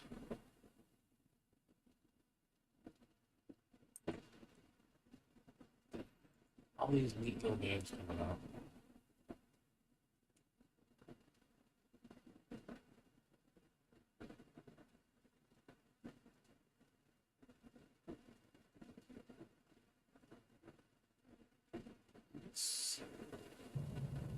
Still nothing on this game.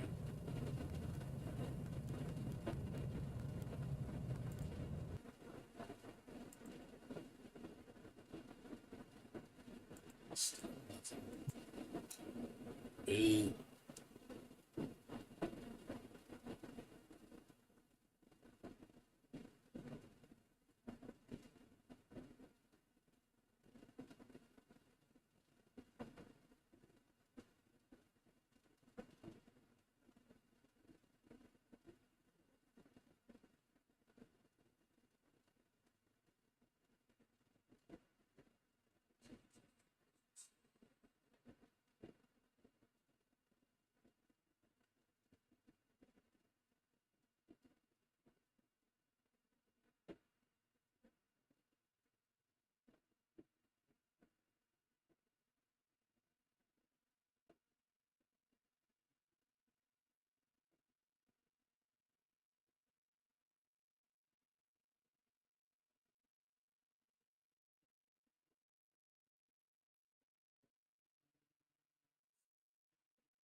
Shit. See anything?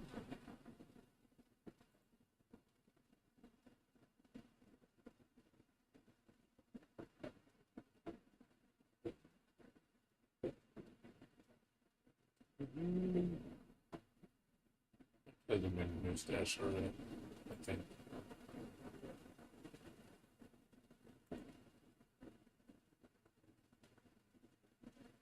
Try this one?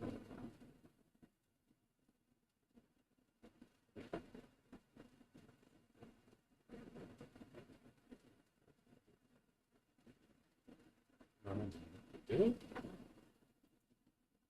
I download this?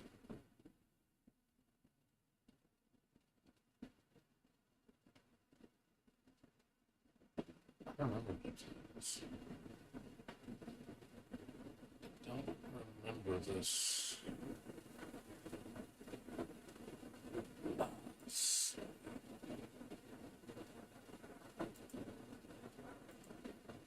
Let me see. Let me see if there's any new updates. I don't remember playing this. Maybe I did. ペロペロハスハス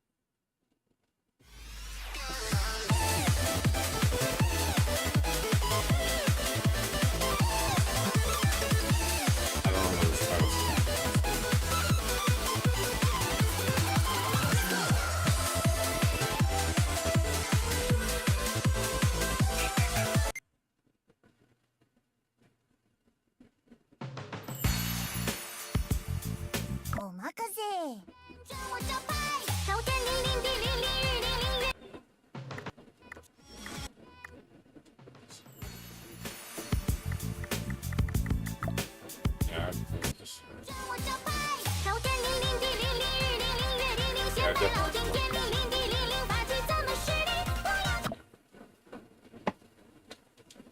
Definitely have not played this one. Wow.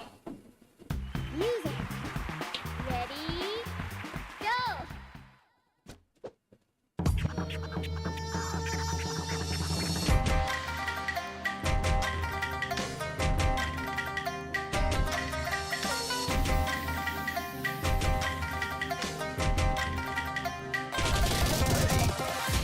世上独一无二的天才美少女天生在此，捉鬼驱邪样样在，好流氓斗过啥啥都会。弹幕礼物刷得多，任务要求都好说，看过听过别错过，现在开播！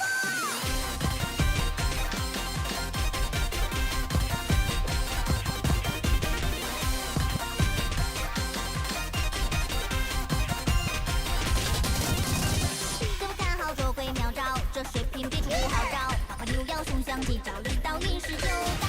人是大刀，我睡大觉，施主也闹没法招，有了本事你们也不报。这会儿赌一场，前辈教我这话别太多，一本了身大是着了魔。可我总觉得人不话更多，有的觉悟的更是心魔。今晚的要还是更加礼貌，风不能吹，过后不乱飘，但就算伪装也别想逃，积极如律令，上楼去左边，枪棍子在心间，晚上也别怪桃木剑无眼，去几台子回来，别管他何时来，千岁鬼怪美丽小菜，动动走开，认真我招牌，朝天灵灵地灵灵雨灵灵月灵灵，先拜老天天灵灵地灵灵，发起咱们势力，我要天天灵灵地灵灵，山灵灵水灵灵，在一口气急急吼吼加大嗓音，这个咒也搞定呀，且随我翻山覆雨，战斗着故事回去，人世间锋芒难平，只有登场大哥就行，老师傅成就渔夫，说我是难料秀女，才不要变成古董，自找不吐。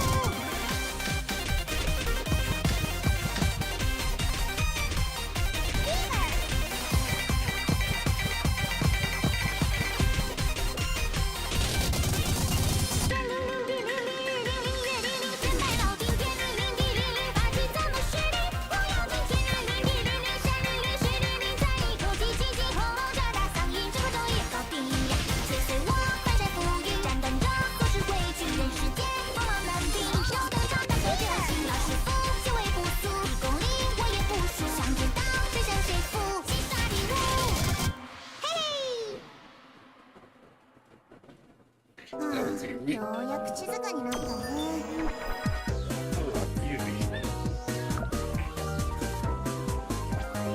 Harbor Gaming.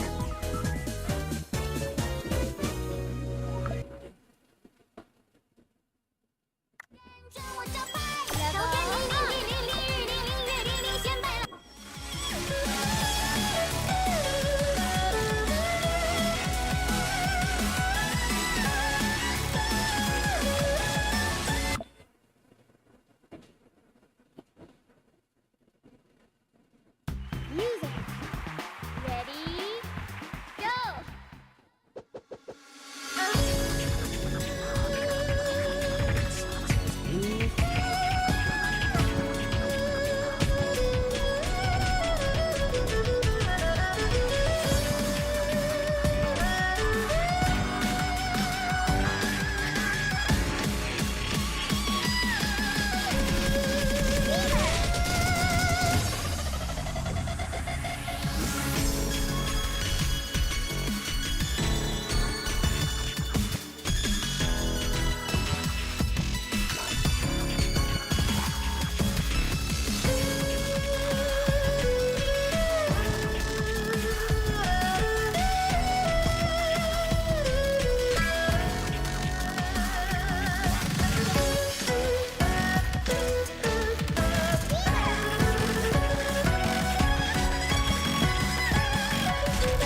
pretty good.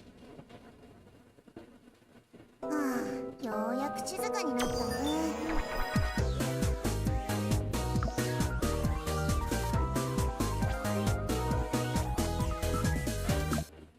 I like this song.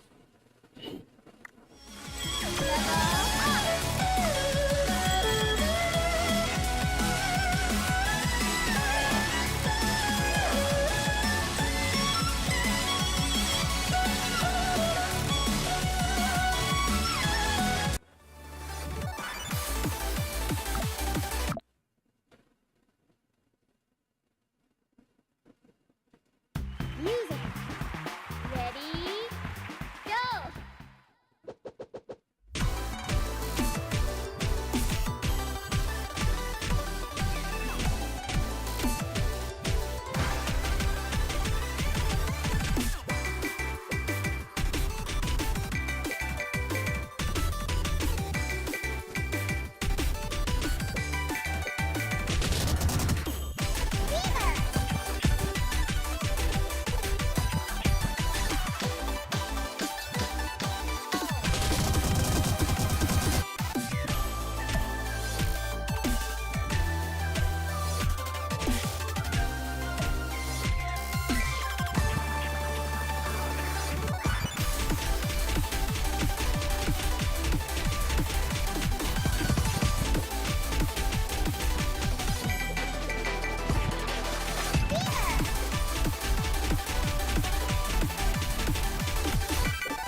Music. Ready? Go!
例の巫女にかかればちょろいちょろい。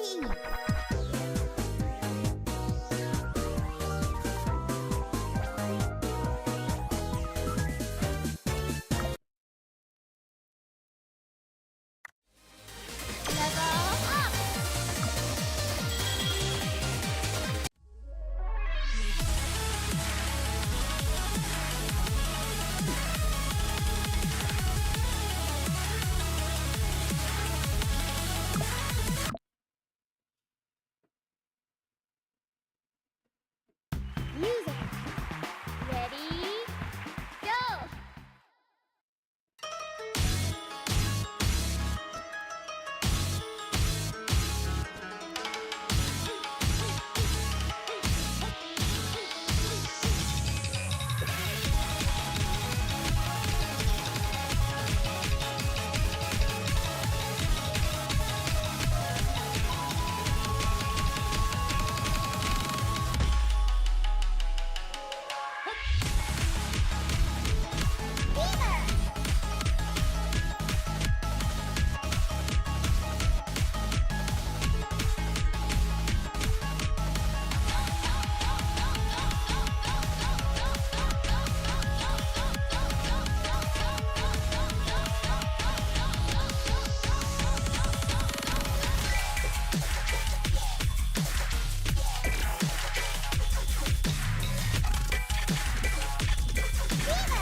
はあ、ようやく静かになったね。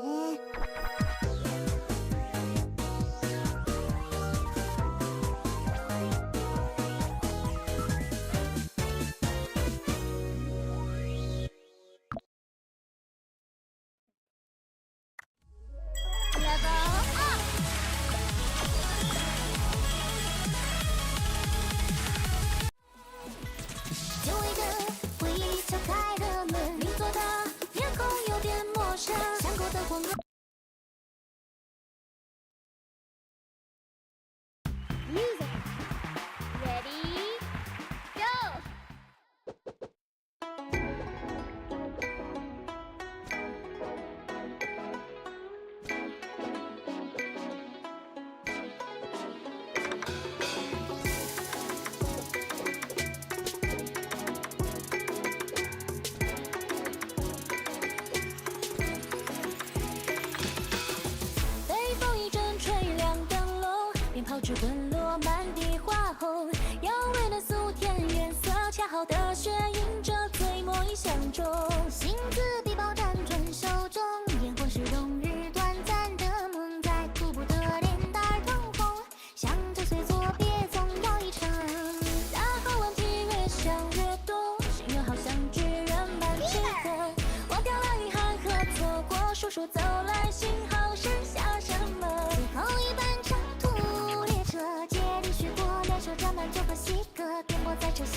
响成叮当，频频回头望魂魂般，快跟上翻滚动荡，在河南手脚成花，各人各样不觉铁打满墙，正带红之街一片朝阳，雾气抹开窗外模样，层底深情又忍不住探头看天上海啸的目光。啊哈，我认识谁？啊哈，有梦初闻。啊哈，我认识谁？啊哈，有梦初闻。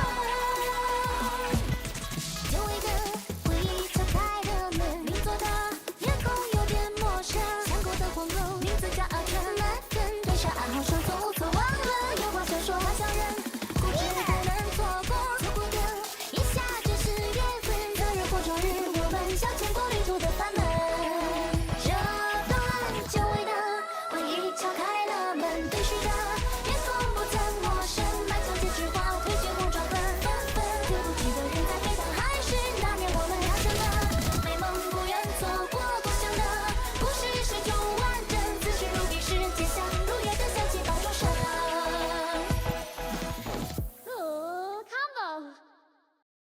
終わり終わり、帰る。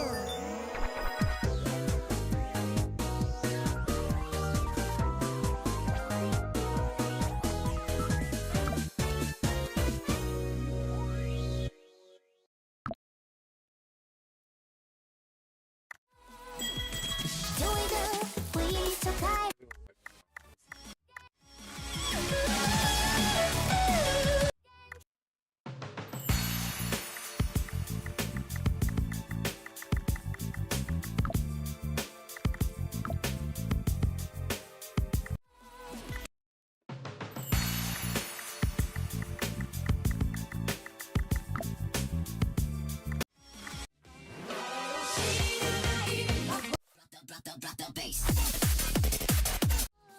听说你亮丽亮丽，简单。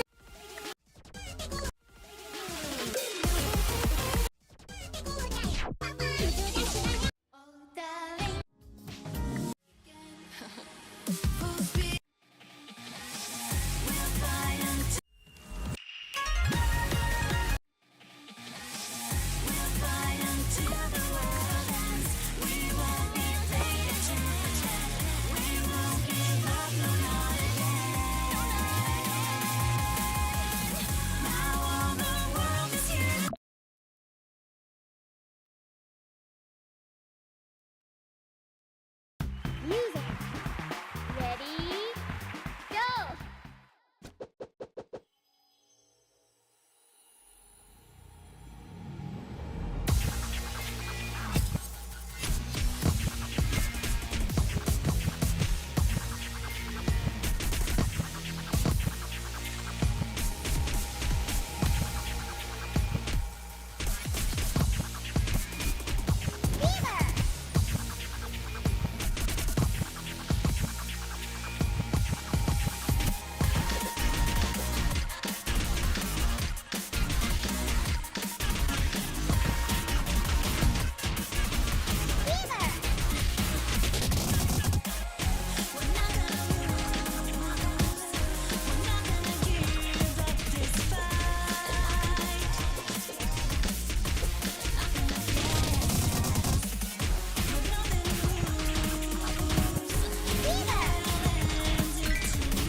雨の巫女にかかればちょろいちょろい。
霊の巫女にかかればちょろいちょろい。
When the northern star finally falls, finally can see a light.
ようやく静かになったね。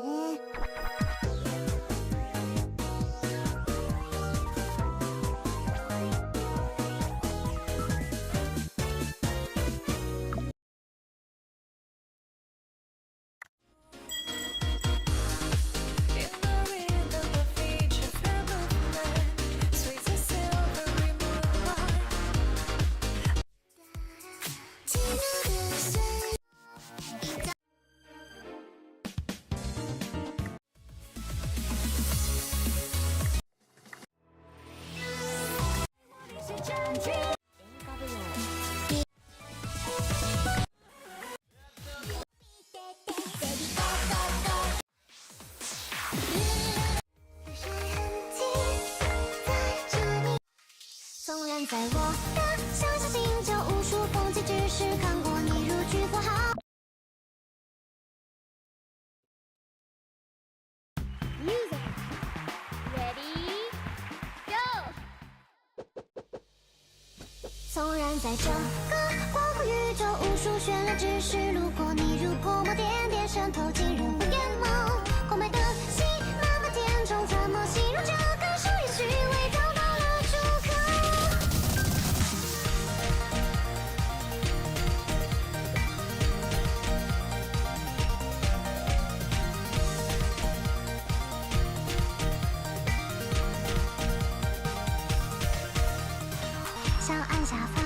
在犹豫的那条消息，删除又重新编辑，再配上一个可爱表情，忐忑的等待手机传来及无人回应，爱神他也会为我加油打气。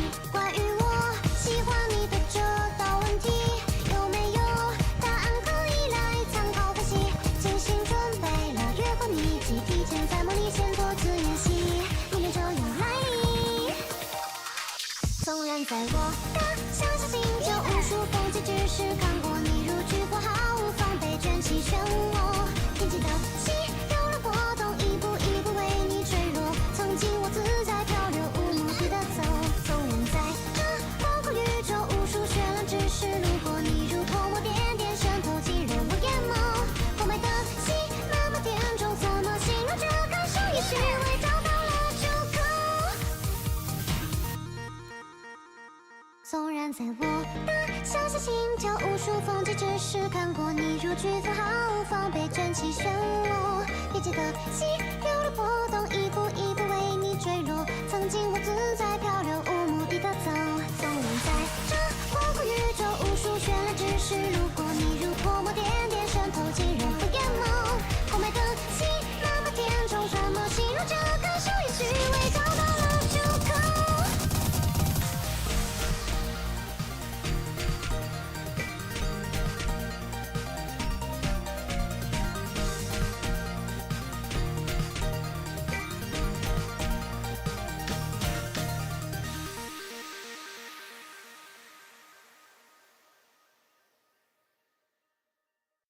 白霊の巫女にかかればちょろいちょろい。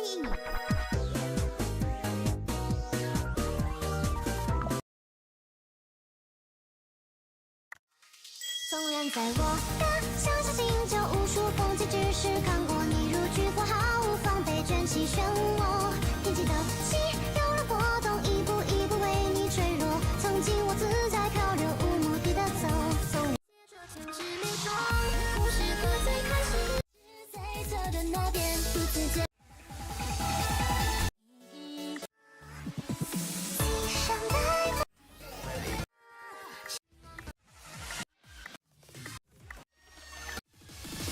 是他的方向，你在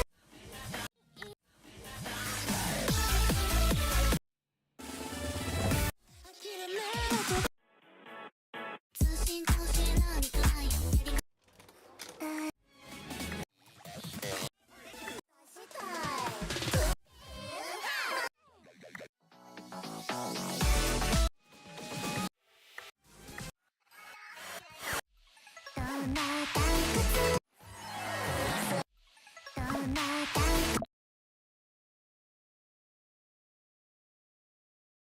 Music. Ready? Go!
口静かになったね。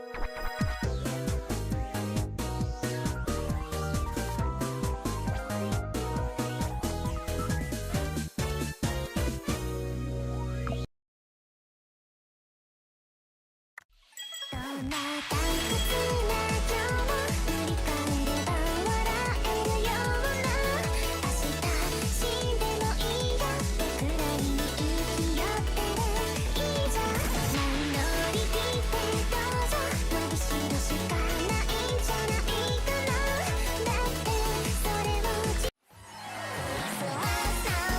今日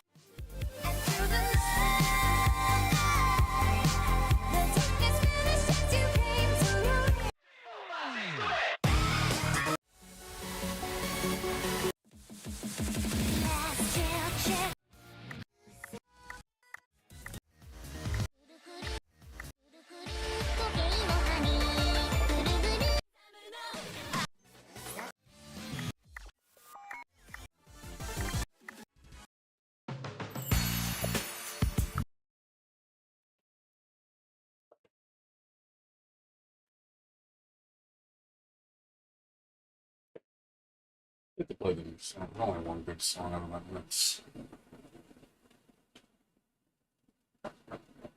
This game's a game I always come back to. It's always updating it.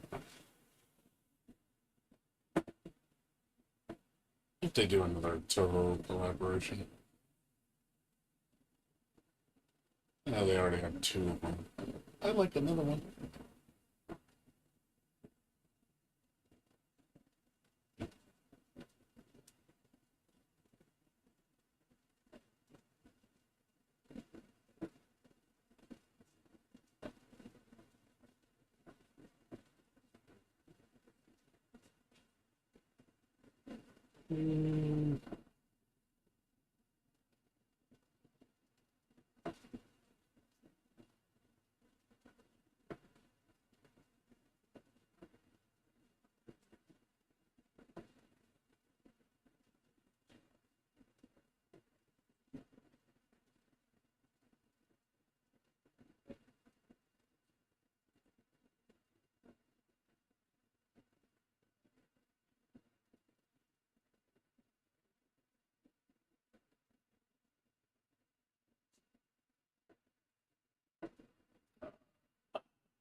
Might play this next time. I haven't played it yet.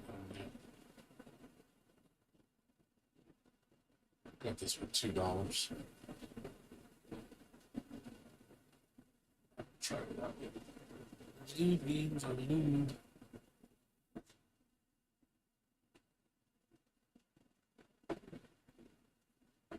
I was getting hurt with 5 years old. It's already 5 years old. I was like, $3. I was like, sure. I'll buy it for $3. I didn't mind the first one. First one's okay.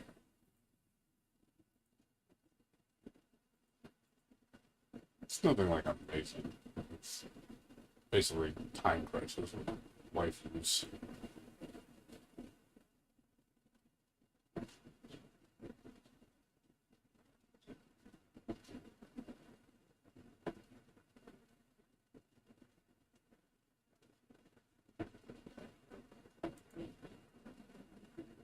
I played the first one, but I do like the offshoot game. This game is really good.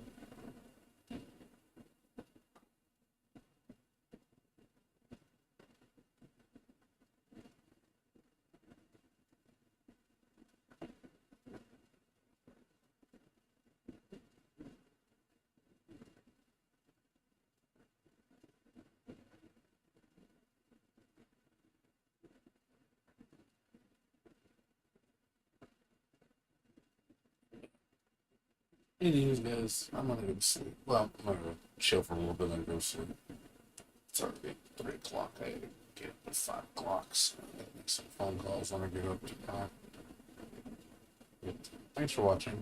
Next week, we'll probably finish up some Rabi, and then I didn't get to do it tonight. I thought I was gonna do it, but got sidetracked.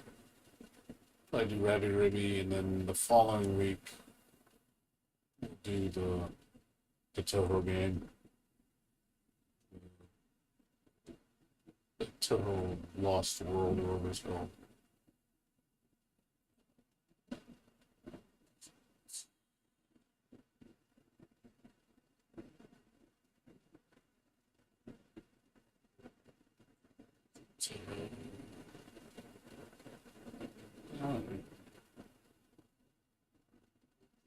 Tell a new one that's coming out next Thursday. So we'll play it this weekend. I'll check this out. This looks pretty good.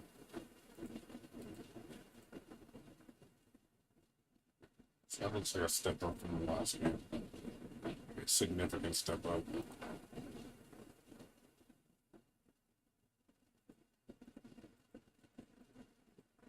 Hopefully it doesn't play like crap.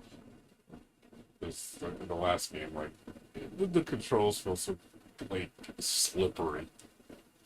Like, I liked how, like, you can move really fast, but my god, you fucking just fly everywhere, like, so easy. It's so easy to fall off and everything. So I hope they fix that this game. Because Ramelia, like, her dive attack was so broken. This looks pretty good.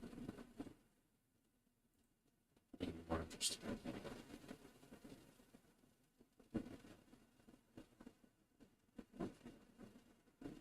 Maybe it'll be good. Well, hell, looks really good.